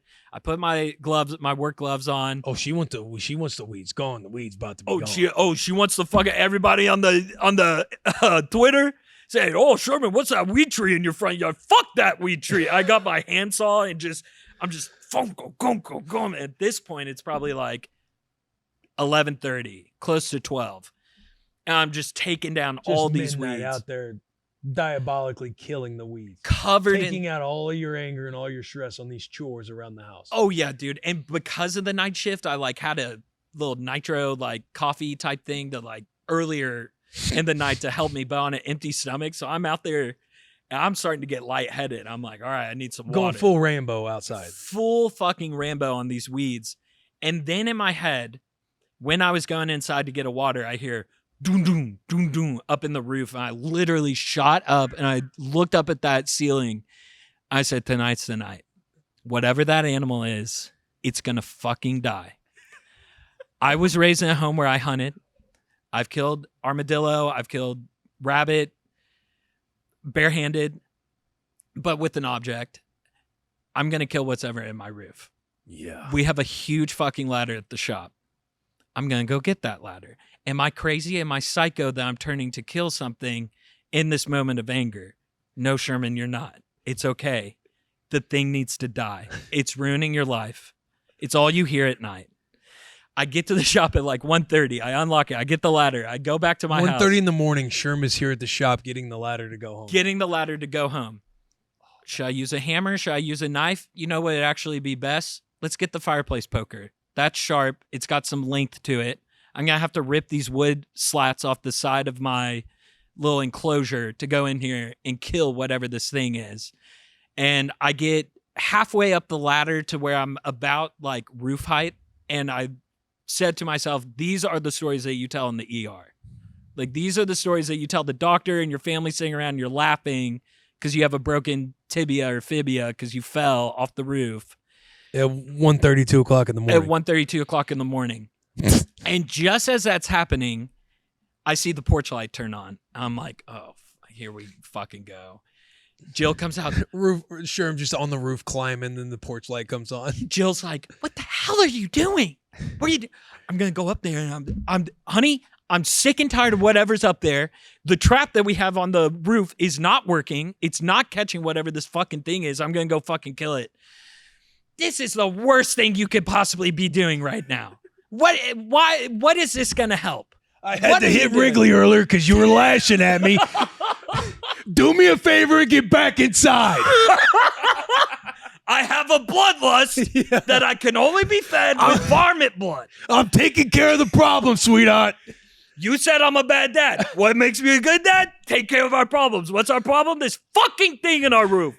And dude, I was like in such a thought cycle of just kill. Sherman, get your ass back inside. Get inside. I like that picture, just a neighbor like looking out the window, the porch light on in the back, just like, what the hell is going on? I have a blue collar neighbor that works like kind of late hours, and around like 12 when I was ripping the weeds out, his pickup truck slowly was coming into his driveway, and he stopped in my yard 100% doing is that okay, it is the neighbor. So, like, no one's breaking into his house, but what the fuck is he doing? Yeah, he does have a kid. I feel that. He's just outside. Outside going crazy on these weeds. Dude. Didn't kill got down, you got off the roof. I got off the roof. As we mentioned before, I sent you a picture of the baby raccoon that was in our trap this morning. Found out the great news from the wildlife team that they had to release said baby raccoon back into our roof because really we wanted to catch the mama raccoon. So that problem's just still ongoing. So they're still there. The raccoons have made a home in your roof. They couldn't let him out in the wild? No. Had to be back in the roof? It was too young. Because the mama raccoon is in the roof. And it was just the okay. baby raccoon that they had caught. And they're like, we can't do this. We need to get the mama out. So we got to get the baby back with mama. Yeah. So they're both still in there. What's it called whenever you're living in an apartment and you're not paying, but you're living there illegally? You know what I'm talking about? Squatting? Squatting. Yeah. Yeah, raccoon squatting. Yeah, the raccoons are squatting at Sherm's house right now. I just sent a picture to Chef of the baby raccoon. It's the cutest thing you'll ever see. I walk out this morning. I'm like, what the fuck is that? I then see I'm on the phone with the animal people, blah, blah, blah. So hang on, how are we getting the raccoons out? Because this is for Papa Team 6, this is a classified document file that's going to now come across our desk that we have to extract the raccoon. Can I tell you my plan? Yeah. Carson with the wildlife team is awesome. However, wildlife team is expensive. I don't want to build up too much of an invoice to where when I then show said invoice to my landlord and say, hey, let's take this off next month's rent. I was taking care of this on the house, blah, blah, blah. That if it gets up to a certain number, I'm sure they're going to be like, what the hell are you spending money on? Because the first service I paid for is like $600. Oh, Jesus Christ, bro. I know. What's the plan? What's the plan? Here's the plan. Carson's going to come on Monday. He's going to set up multiple traps. If we don't catch him by Wednesday with the multiple traps, then we are not going to move forward with said service. During these next couple days, he said it's imperative at night, good thing I'm on the night shift, to listen for noises. Because if I don't hear any noises tonight, I should go up on our roof during midday because it's too hot for the raccoons up there. They will flee and go, pillage and go get whatever food they need during the day. Yep. I can go up and shut the enclosure. But you can't shut the enclosure when the raccoons are in there because they will die and then your house smells like dead animal for like 2 months. I like this plan because the episode is releasing obviously today as people are listening. We can get a follow-up. On D-Day.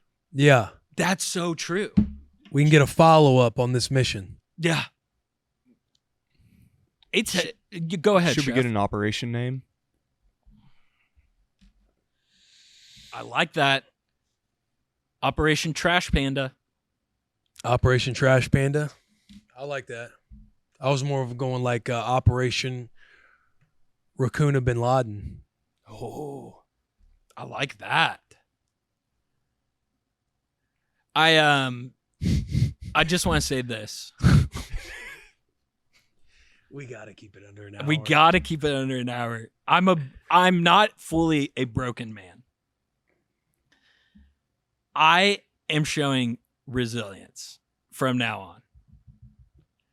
The only takeaway, the only win was that I didn't argue back at Jill in that moment. That is the only takeaway. But if I could get your thoughts on how I handled the situation, I'll open it for comments. The whole thing.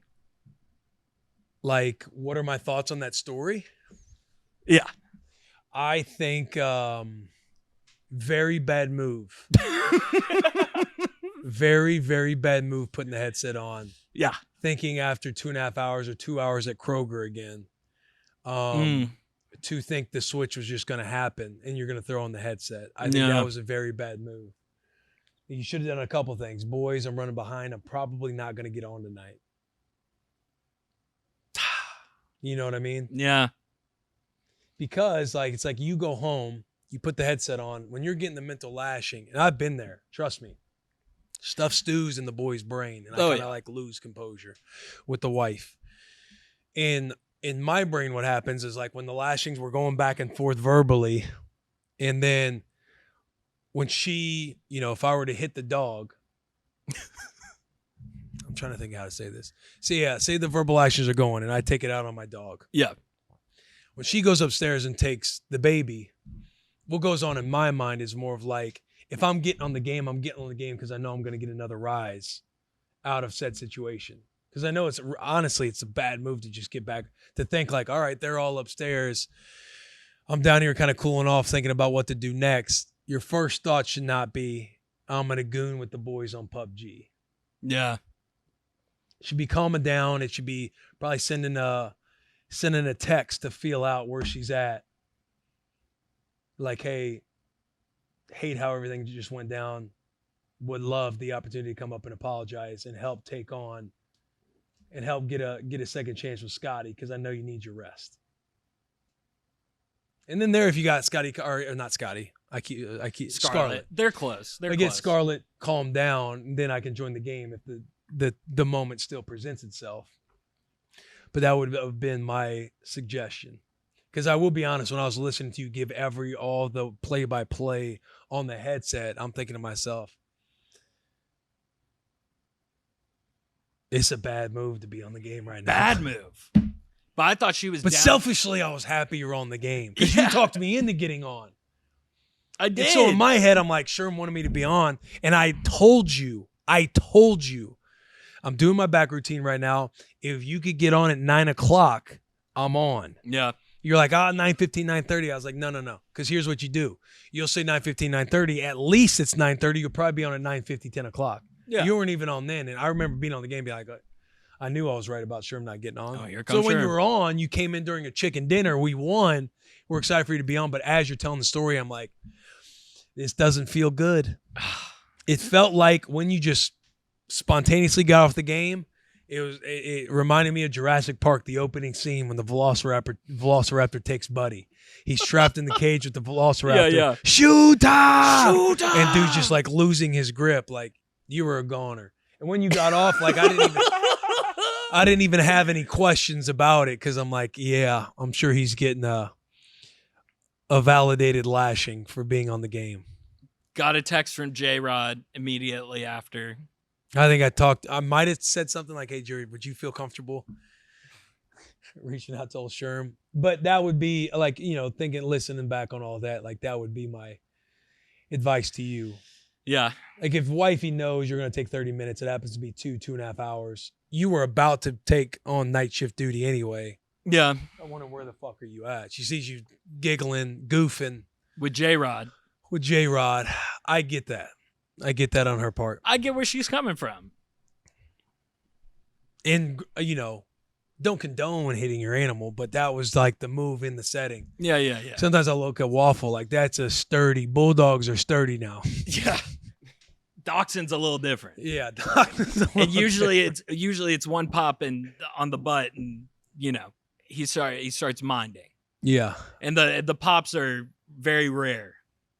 As I tell this story, I sound like I'm blind with rage. You get that way. Like, again, right, wrong, and different. Like, that enraging blackout, that's what For the Dads is for. It's to not shy away. Dude, we're fucking human beings. Rage fills our soul at times. Dude, I'll get in standoffs with Waffle, and it's fucking, and I'll stand over her like this. Yeah.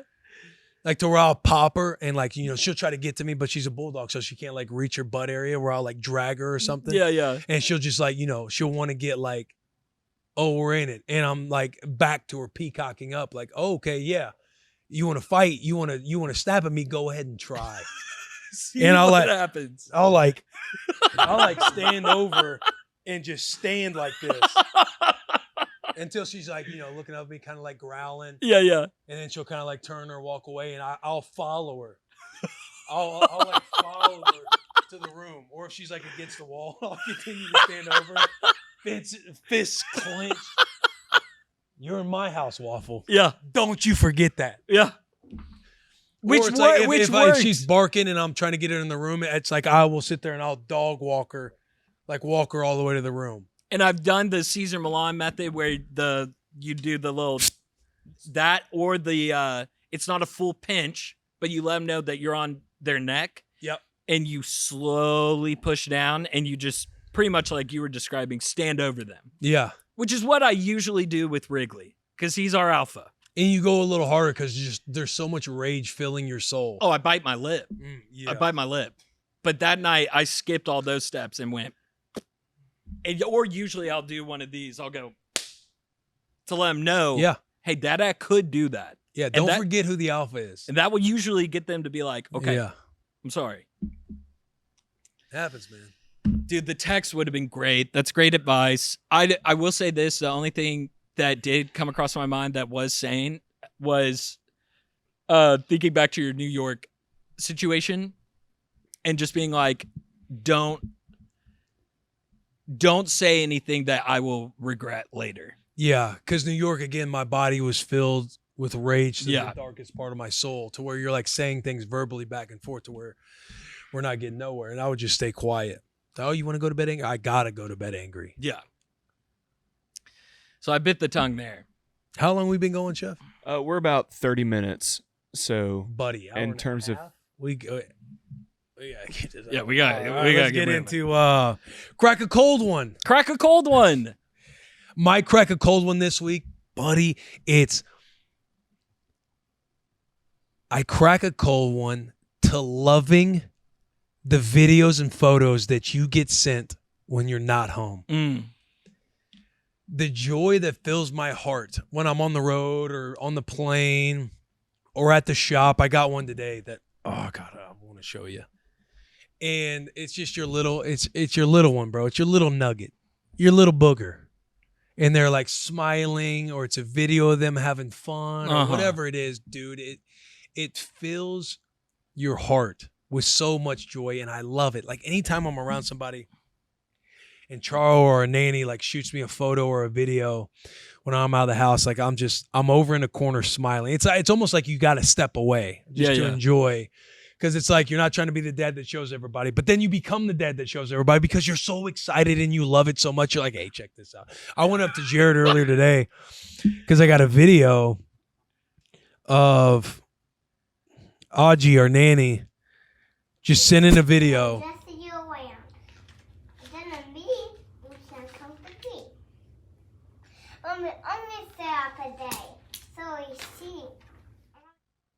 Of little Rue just reading to Scotty. Bro. Scotty's sitting up now. She's army crawling everywhere. But Rue just reading to Scotty.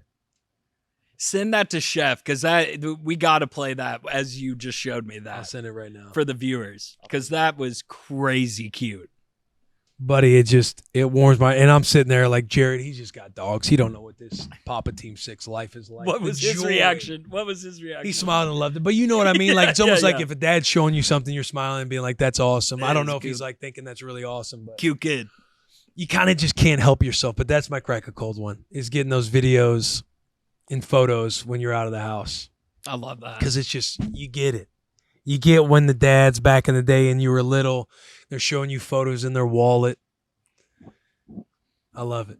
I love the stories of your dad playing the wrestling videos whenever his friends would come over, of you and your brothers. Oh, it's buddy. Like the same thing. Yeah. Hey, Will and Cody, they're in this wrestling tournament over the weekend. You want to come watch, my friend? We can't even get back to my room to play video games. I'm like, Dad, come on, dude. My buddy's trapped on the couch with my old man just watching VHS recordings, camera recordings of, sitting Matt side just showing our wrestling matches. It's like the Jameis Winston story that I'm sure your dad's camera work is just horrendous, like half the time. Yeah, my mom would be on the camera. My dad would be involved like coaching wise. Oh my God. You're just stuck with the old man watching full tournaments of wrestling over the weekend. I cannot wait. I'll tell you what, he looks good. Take your shirt off. Give him the most mustache. Dude, my dad would be in front of his buddies. They'd be at the house or in the garage, and I'd come out and like say something. They might be talking about either me playing sports or something. Yeah. And my dad would start talking. Start talking about my physique. It's like, Will, pop off your shirt. Show him your most muscular. And I'm like, Dad, come on. Take off your shirt. Show him the most muscular. And I'm like sitting there. I like take off. I take off my shirt in front of my dad and his boys. And I'm just like.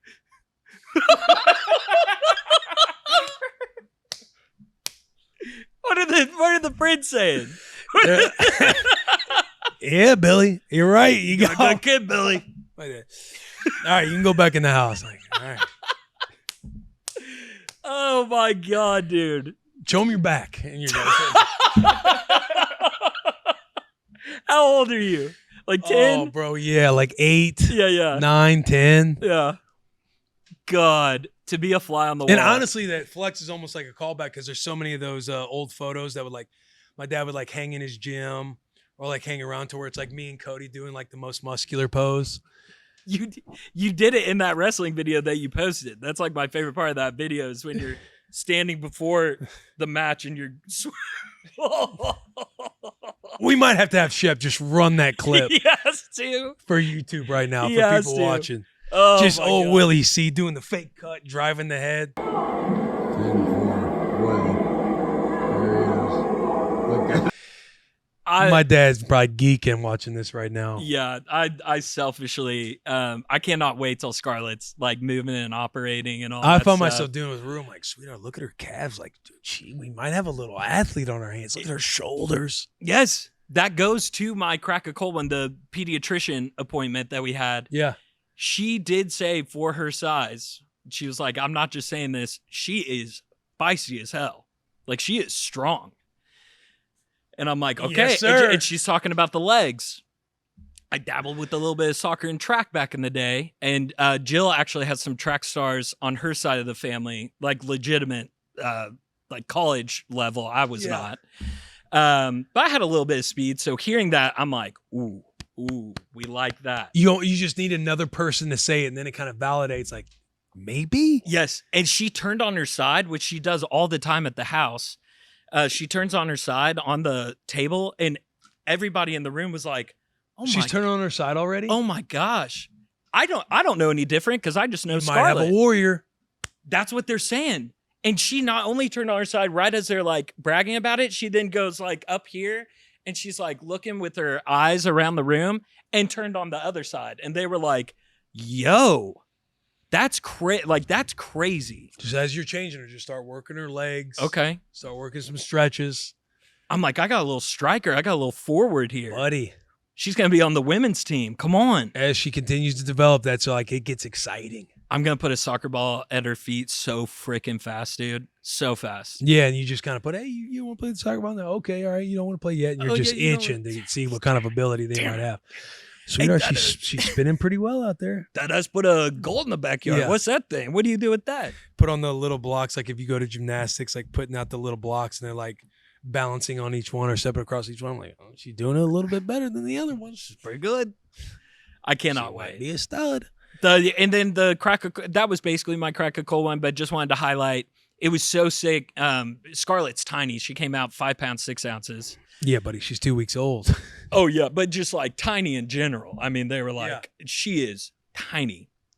We go to the first appointment. She was 5 pounds 1 ounce, and they're like, "Hey, normal for baby to lose weight in that first week." Mm-hmm. We want her back to 5 pounds 6 ounces at least for her next appointment. She clocked in at 5 pounds 13 ounces, 8% increase, and it's because Jill is just been a superhero on feedings every 3 hours on the clock, making sure she's getting milk, making sure. And it's so cool in that moment to like see Jill to be able to like reap the rewards of that. And like, yes, I'm hard on Sherman and I want him to be attentive at night, but like these are the reasons why, so that Scarlett is developing well. And like our pediatrician, Dr. Steigelfest, is sitting there and going like A+ marks. Yeah. She's growing. She's great. Huge win. Crack Huge the ball. win. Milk Team 6 is doing their job. Yeah. As they always do. As they always do.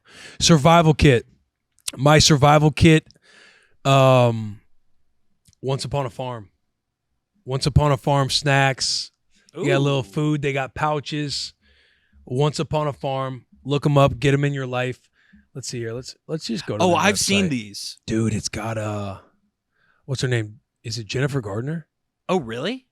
I'm a big Is that fan. is that who I'm thinking of? Is I'm she a big in, fan of Daredevil? Jennifer Gardner. Yes. Yes. She plays Elektra. Yes, in, yes. Daredevil. So she's part of it. They have an awesome team. Their website goes crazy. Mm. But all clean ingredients. It's like organic. They go beyond the organic standard, upholding the highest standard. Let me see here. So I can give them their a proper. website is crazy. Like crazy in a good way. The leader in transparency for babies to big kids. Yeah. Once Upon a Farm, though. That's what Scotty's been crushing. Once Upon a Farm puffs. Joe's been hitting I guess I'll say that for a survival kit. Next survival week? kit later, yeah, next week or something. Okay. But she's been crushing food, bro. Little blueberries when you squash them and put them in front of her, like she's operating with her hands, bro. Scotty's operating. And Rue was a bit more of a picky eater. Is that correct? No, neither of them. Rue wasn't picky when she was like a baby. She's picky now. She's they picky like now. get picky. Yeah. But she's been operating with these puffs, dude. She loves them. Once Upon a Farm. This looks sick. It's like in a little pouch for people that are listening that looks squeezable. Yeah, the squeezable pouches. They got puffs and containers. They got little bars. That's a survival kit. That's awesome. How about for you? Got to keep it under an hour. Gotta keep it under an hour. Mine is very broad, but mine is a good diaper bag. It came in clutch when we went to the pediatrician the other day. Sturdy diaper bag. A sturdy diaper bag, and one that can load up everything that you would ever need. Wipes, diapers, creams, lotions, blanket, maybe an extra set of clothes in there. Do you got the little roll up at the bottom of the bag? Got the roll up for the blowout on the go. Blowout on the go, I'm telling you. I've been in the back of the Chevy where I have to drop the tailgate, lay out that little mat that they got in the backpacks. Oh, yeah. And I've yet to use it, but I've seen your posts on it, and I'm like, I know one day I'm going to be using you. It's staring back at me. And then what Jill went the extra step, and she had the individual bags inside the diaper bag are labeled on the bag. So one bag says wipes, other bag says diapers, another bag says, whatever it's got in there. That's the ultimate dad hack of all time. I'm operating in that diaper bag like I'm Mama Bear. Yeah. Love that. So Love that survival kit. Yeah, that's Sturdy my dad backpack. hack / survival kit. My dad hack is how to get your kids to eat vegetables. I came across a little dad hack, a little W last night. Okay. And we were trying to get Rudy to eat broccoli. She'll eat her main portions. She'll eat her fruit. Yeah. But getting her to get the veggies down has always been a pain point for us. Yeah. But what I did last night is I'm sitting there trying to talk to her about broccoli. I'm like, sweetheart, you got to eat all the different colors. Like green is like the most important color to eat. Green affects your, I'm like your brain, your heart, your muscles, your hair. She's like, and feet? I was like, your feet too.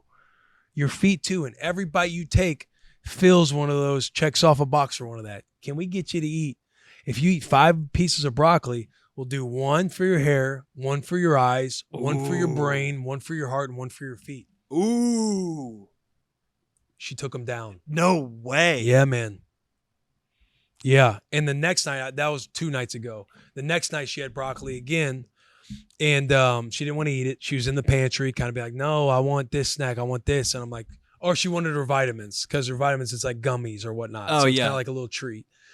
Sweetheart, you can't have your vitamins until you eat your broccoli. And then, she's kind of going through it. And I had to remind her, I'm like, hey, sweetheart, what were the 5 things Dad has said that broccoli or green helps with? Yeah. She's like, I don't know. You say it. I was like, remember the 5 things. I was like, your hair. And then she was like, my heart. I was like, your heart, your eyes, your brain. And she's like, and my feet. And I was like, you eat these couple bites right here. We check all those boxes and we can get to your vitamins. Uh-huh. So that is my little dad hack on how to get your kids to eat their vegetables, is like naming the body parts or whatever might get them on board for like, hey, this is what you're helping out. Yeah. This is how your body's going to operate better because you ate these vegetables. I love that because she's getting an understanding of like what food does as well. Like, yeah. It's not just to, fill up your tummy. There's some nourishment there. Yeah. They have a role. They do. This is how it helps you out. I love that she's you have all that pretty hair. You got to keep feeding. You got to keep eating your broccoli. I love that she's stuck on the feet though. Yeah. I love that she's like, no, but the feet too though. Yeah. Oh yeah. Oh yeah, buddy. The feet too. Goodness. Dad Dad call-ins? Dad call-ins. Hotline 601 The Dads. If you are wanting to get featured on the show, call in to 601 The Dads. Our boy Chef Jack, he vets all of these calls, finds us a couple topics, and plays them out loud for us for everybody to listen to. Let's dive into our first one, coming from... Fellas, Anish here, formerly from Anish. Dixon, Tennessee. Anish from Dixon, Tennessee. Now coming to you from Chicago. I'm a dad of 2 beautiful girls, a 5-year-old and a 1-month-old. Also a fellow podcaster in the dad space, so I appreciate you guys bringing more eyes to the dad's plight in this parenting journey. Let's wanted go. to give a shout out to Sherm. I was listening to the latest episode when Sherm was talking about his wife asking how long the recording was going to take, and I was in a similar situation myself. It was a few days after my baby girl was born, and it was right before Father's Day, so I had to hop on with the boys to talk about this new bundle of joy in my life. God, hop on with My the wife boys. asked me how long it was going to take to record. I said, sweetheart, it's only going to take 20 minutes, 25 tops. Hop on, give a quick update, hop off. An hour later goes by. I come out to a screaming baby, frazzled 5-year-old, and a wife that was just staring a hole through my soul. First thing she said was, I thought it was only going to be 20 minutes. Yep. We've all been there. We've all been there, Typical brother. dad loss. That's okay. That one's on me. Hand up, accountability. Looking back, should I have hopped on recording 4 days after my girl was born? Absolutely not. Do I regret spending quality dad time chopping it up with my best friends? Absolutely not. So Sherm, hang in there, brother, and keep fighting the good fight. We're all in this suck together. Great call from a Papa Team 6 member right there. Great call. 'Cause we've been there. We've been there. At least you didn't hop on PUBG, right Yeah. after the Yeah, at recording. least like podcasting, it is the work, right? Yeah. It's like when Scotty was born, obviously I'm doing all the things to be at home, but it's like, sweetheart, I got a couple recordings. Like I have to be at those. But doing the podcast for however long we've been doing it, Yeah. she knows it might take a moment, but I'll give myself, a cushion on when I could be home. For sure. But we've all been in that spot. I'm in that spot right now. I told Jill 1:00, and then I did a fabulous move of not hitting record earlier, and now we're at 1:50. Yeah. Center- I was curious too if you had told Jill what time you'll be home. Because I had to push. I was going to go look at a site, potential busing move, and I've had to push that back. I don't even know if I'll be able to get to it. But we've all been in those spots. It's like if I go to the gas station, Charles like, what took so long? And I know in my head, I'll say, it's traffic. Honey, these drivers out here in You know, Nashville, yeah, they're there's traffic at 8:30, 9 o'clock at night. it's crazy. Sometimes I'll just be decompressing, like just in my truck, sitting out in the driveway. You do sit in your truck. Oh yeah, That's a like- will move. Yeah, that's a big time move for myself. Oh, yeah. Pull into the driveway, just sit there, think about the mission at hand. That's a good. We had a graphic of like top dad escape places, and we had like toilet, backyard, blah blah blah. Car's a good one though. We didn't Yeah. have that one. Car is a good one. A niche, correct? Anish, we'll get the spelling. Yeah, we'll get the spelling from Anish, but thank you for the call in, Anish. Yeah, Anish, shout out you, bro. Keep fighting the good fight. Happens to the best of us. Happens to the best of us in the podcast space on talking dad issues. So also shout out there. Shout out just being a member of PT6 and listening to us too. Yeah. You're a legend. Yeah. Sweetheart, I trust me, I know I was trying to get off in 25 minutes. I was even telling the boys, hey, I have a 25 hard out. And then one of the boys, he started breaking down and telling me something. He had something going on and I had to be there for him. She listened to the pod. You were just goofing around that time. But hey, you softened that moment. That was happening. Yeah. I love that she was just staring a hole into his soul. 25 minutes, huh? As the kids are just crying. Oh yeah. Second call in. Second call in.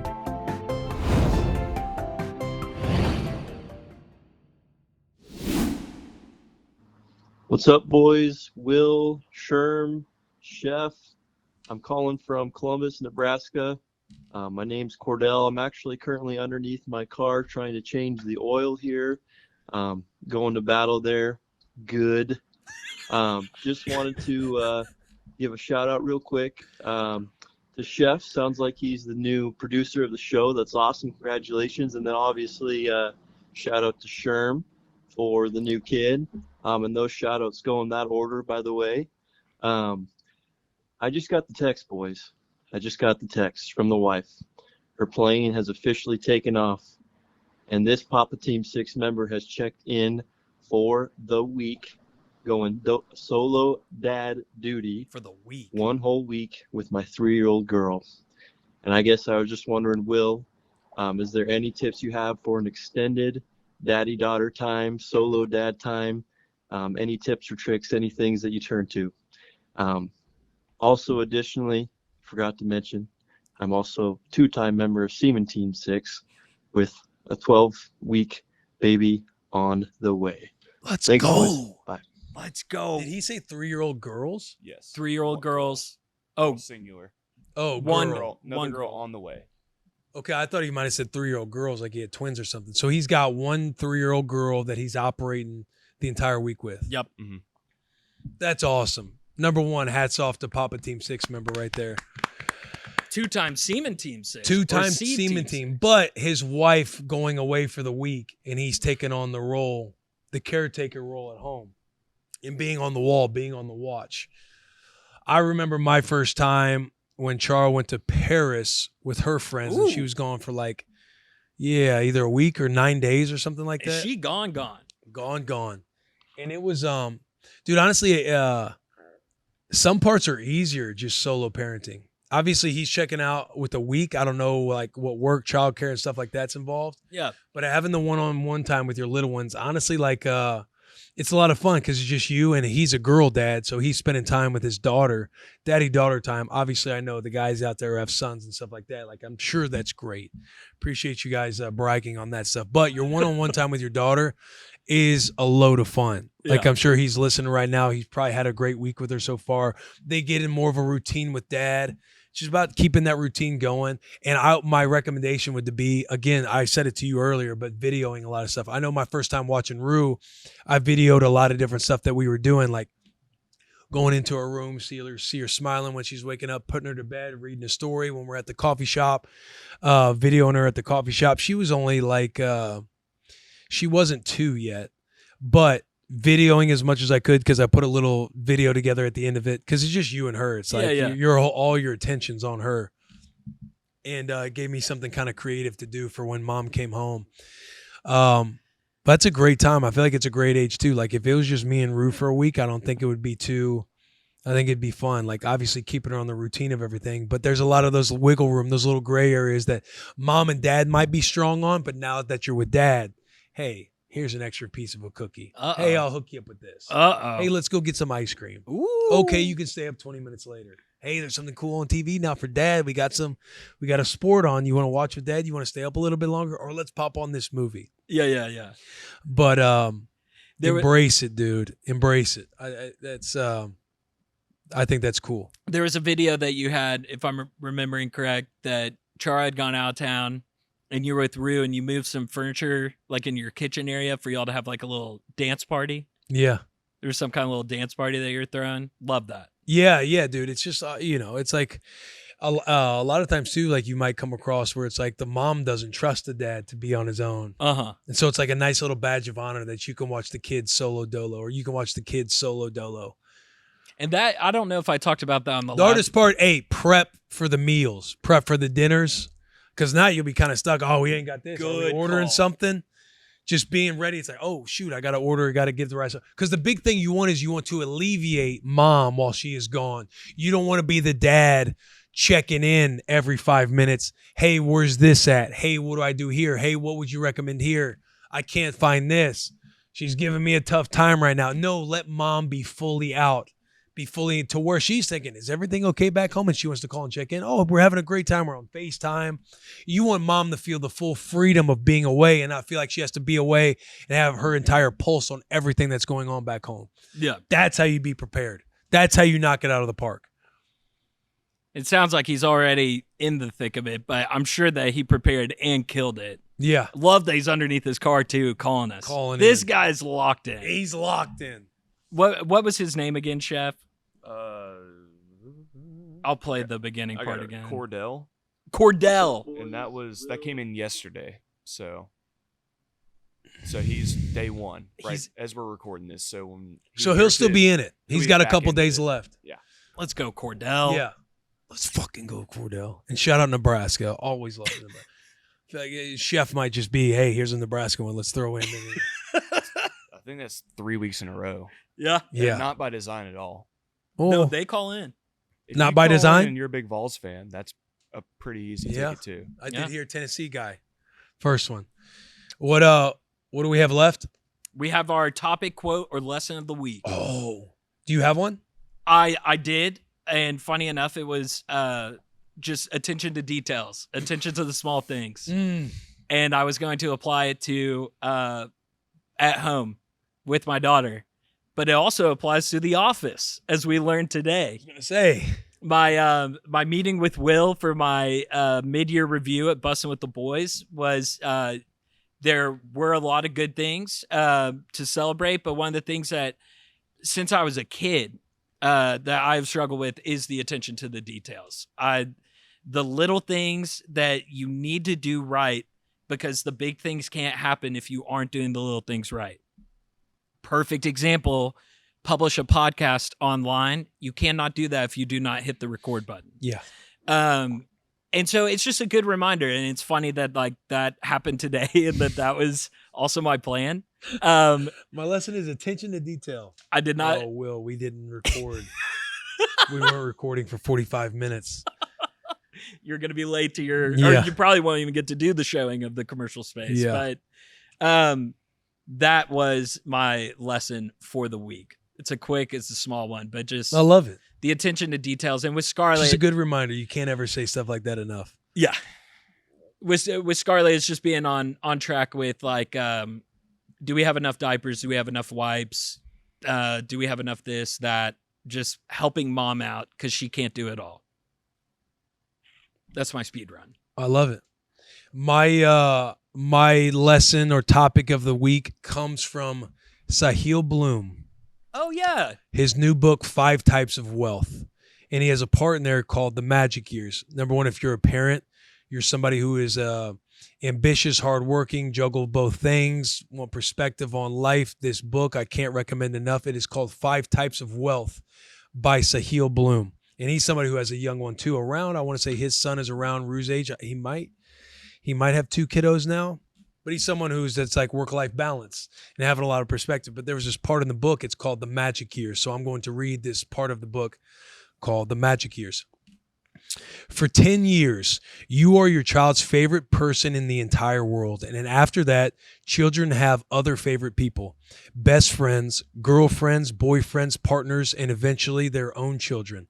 But during those 10 years, you are everything to them. You occupy a unique place in their world. And it is during this period that the foundation for the parent-child relationship, so central to many people's social wealth, is built. It might be a strong foundation that is likely to last for decades, or a flimsy one that's likely to crumble in years. But there is one terrifying truth. By the time your children are 18, you've already used up the vast majority of the time you'll have with them. Unfortunately, we live in a society where children's early years coincide with their parents' peak working hours, travel, and other professional responsibilities. For many of us, these special years come and go in the blink of an eye. A blur of late nights in the office, meetings about meetings, emails at the dinner table, and weekend calls. In a viral Reddit post from May 2023, a user wrote, 20 years from now, the only people who will remember that you worked late are your kids. Commenters responded with emotion-filled posts such as, the graveyard is full of irreplaceable and important people. And I've missed so many birthdays, plays, and events for work, and I can't even tell you why. I don't remember what I was working on. I can't tell you why it was important, but I can tell you how my not being there made my kids feel. I am of 2 minds on this. 1, being present and spending time with those you love is the most important thing in the end. And 2, having the people you love see you work hard on things you care about is a principle they'll remember for the rest of their lives. Strong. I love this book, by the way. I saw somebody tweeted saying that he got the strong fathers, strong daughters, a staple in the Papa Six philosophy. If you're a girl dad, for sure. Yeah. But I love Five Types of Wealth, Sahil Bloom. And I love his kind of description of the magic years and how we are in them, and how him explaining also how hard it is, because it's also, as a young parent, your peak years of work. And some of those quotes that kind of give perspective on when you get to some end point, or when they're grown and out of the nest of, I can't even tell you why I was at those events for work. I don't remember what I was working on. I can't tell you why it was important, but I can tell you, me not being there, how it made my kids feel. Just those like little things that, again, help you grab any perspective on what you might currently be doing and how I might currently be operating, to where I need to get this in check a little bit more. How can I structure this a little bit better? So you juice out and take advantage of the magic years, being young, being a young parent, embracing the fatherhood of it all. Yeah. With your wife, with your kids, just taking in those fleeting seconds and just trying to hold on to them a little bit longer, videoing everything, taking as many photos as you possibly can. Yeah. When I look at Scotty and I'm wanting to like journal things down that she's doing, I'm like kicking myself, because I wish I would have done that more with Rue. Like, I have some of Rue's first, like in my notes app. And it's like, you think in the moment, I'll remember to write this down, or I'll remember this because it was so glaring in this point in life, but you forget a lot of stuff. So it's like taking all of those moments in, and then also having this perspective on how, if you're somebody out there struggling with like work-life balance, hearing something like this of the magic years, and just reminding you of what life is about and how you can maybe course correct in a few areas. Several things from that lesson. I'm sure my dad would say there's a lot of things that he wishes that he could change about how he raised my brother and I. Work being one of them. He felt like work really kind of took priority. However, yes, he could have put work to the side a bit more, like in our years in high school, he would say that. But being at this age now, and now having a daughter, I respect that much more, of just what he was able to provide for my brother and I and my mom. And like, you don't see it because he's not at home, but being on that side now, it's like, I know that there is love in that action of working hard and wanting to provide for your family and wanting to do a good job. And there is a balance to it. Like you said, there's like two schools of thoughts. Sahil, correct? Sahil, yep. Sahil. There are two schools of thought, but I do think that it does show a tremendous amount of dedication, and it's really cool. It's really respectable, but finding that balance, I'm sure that's hard. Oh, 100%. Especially for you, dude. You travel so much, but I feel like you do a really good job of locking in when you're home. Like, you really it seems like that to me, that you were prioritizing those moments. Yeah, because it's something that I'll like battle with, because it's like, again, bro, we won't get these years back. Yeah. Like, I know we're in the best times of our life right now, work related, home related. It's like finding all of those balances. Because even to your example with your dad, it's like thinking about my parents and having people that you love work hard on things that they care about is a principle that I remember. It's like thinking about my mom and dad, and my dad being in between jobs and working hard to get another one, and not being home at times because he had the higher salary. And it's like the way we had to kind of structure everything as a middle class or lower middle class family to make ends meet. You understand the love that goes into that, even though I know my dad probably has regrets that he wishes he would have been a part of more. Yeah, dude. And we will too. We will too. Yeah. Yes. Yeah, we will as well. But it's just like those perspective things on knowing, like, it's like, that's why, like, for myself personally, what I challenge myself on is what I'm wanting to say yes to. So that way everything else I can just say no to. Like, it's an easy decision versus sitting in like, yeah, some opportunities will be like, yeah, this is a big opportunity. I need to take this opportunity. And others, or it could just be like, we can relate it. And it's like, do I need this? Is this more because a lot of it too in the work related stuff, it's like selfishly, you love your work, you love doing all of these things. And we have a fun job. But it's like, hey, do I need to do this? And is this going to actually move the needle? Or am I just wanting to do this selfishly? Am I wanting to do this just to get away or whatever it is? Sometimes it might be that way. And that's like a good communication with my wife. Like, hey, I need to go, I need to do something, or I need to go get out, or blah, whatever it is. Oh, buddy, he was talking about a Dennis Rodman weekend.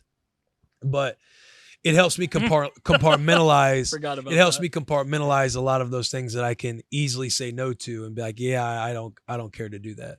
Like, that would be fun, but I'd rather be home. Because, dude, he talks about 10 years, and you can break the numbers down however you want. But it's like, in those 10 years, that's what?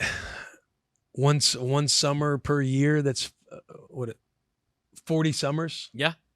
When they're little and you have them all to yourself and they think you're an absolute superhero, let's just say 5, right? 5 summers that you have, 5 potential opportunities to go on summer vacations.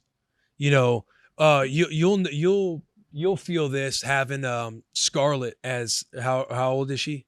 2 weeks. Scotty she's 8 months old.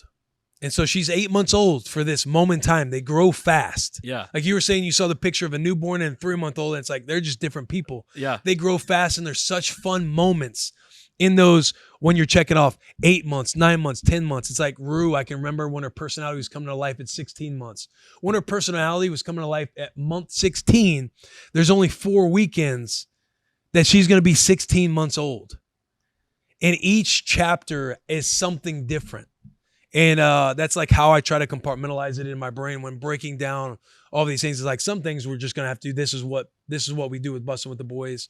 This is how work's gonna have to be in these times. But everything else, it's like I try to have that perspective of, you know, she's only going to be 2 for 1 year. She's only going to be this 3-year-old, this teenager year when I just wanna for 1 year. Yeah. You know what I mean? And then it's gone. It's fleeting. Yeah. And I never want to be in a spot where I'm looking back like, fuck, why did I go and do this?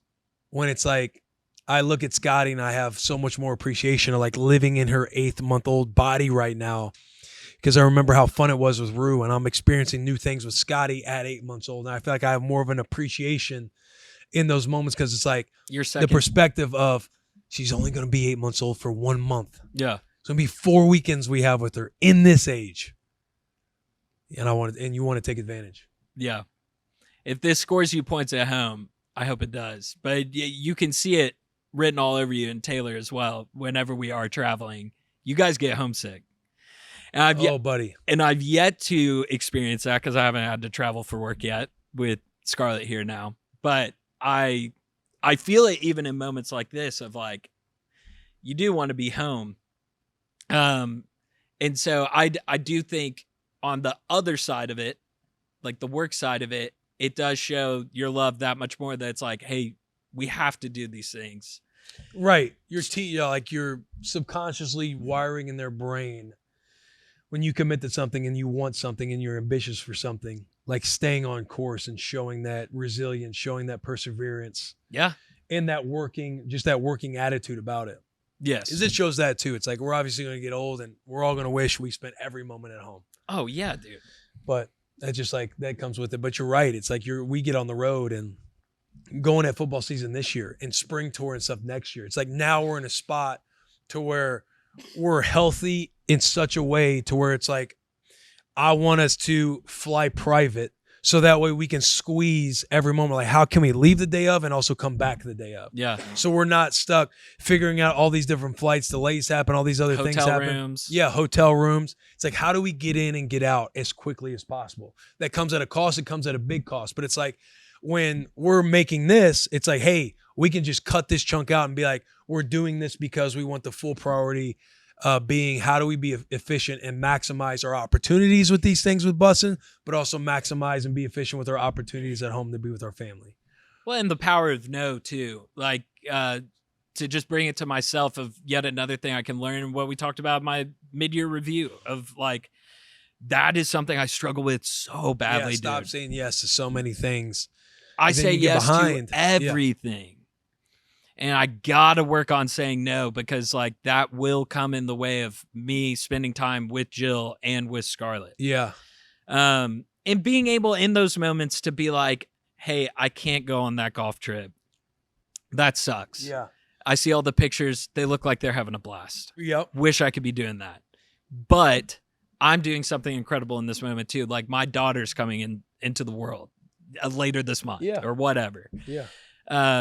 There was a great wedding. One of my close friends, shout out Andre, that it was out of the country. Would have loved to be there. And you see all the pictures, you're like, oh man. But it's also like, hey, we're doing something big here too. It's tough. It's like, I think the nature in all of us is we're all, we're like people pleasers, right? Yeah. You want to please everybody. And then you realize when you're trying to please everybody, you see where you can't pour into the things that you absolutely prioritize in your life, and you see how it affects that. And then you feel so spread thin and stressed about it when it's like, okay, let's just think about the things that I want to do. How can I prioritize this? How can I structure it? And then that helps you say no. You understand like where your boundaries are. Yeah. Great episode. Great episode. Papa Team 6. Papa Team 6. Take out the trash. A bunch of legends. Bunch of legends. New shirt comes out tomorrow. First edition. Get your hands on it. BWTB.com. Come on. Keep sounding off in the comment section. Just keep supporting the dads. Seaman Team 6, Seed Team 6, whether you're in buds training right now, breeding until dad status, or you're on Papa Team 6. Appreciate you guys for tuning in. We love you. We appreciate you. See you on the internet. See you on the internet.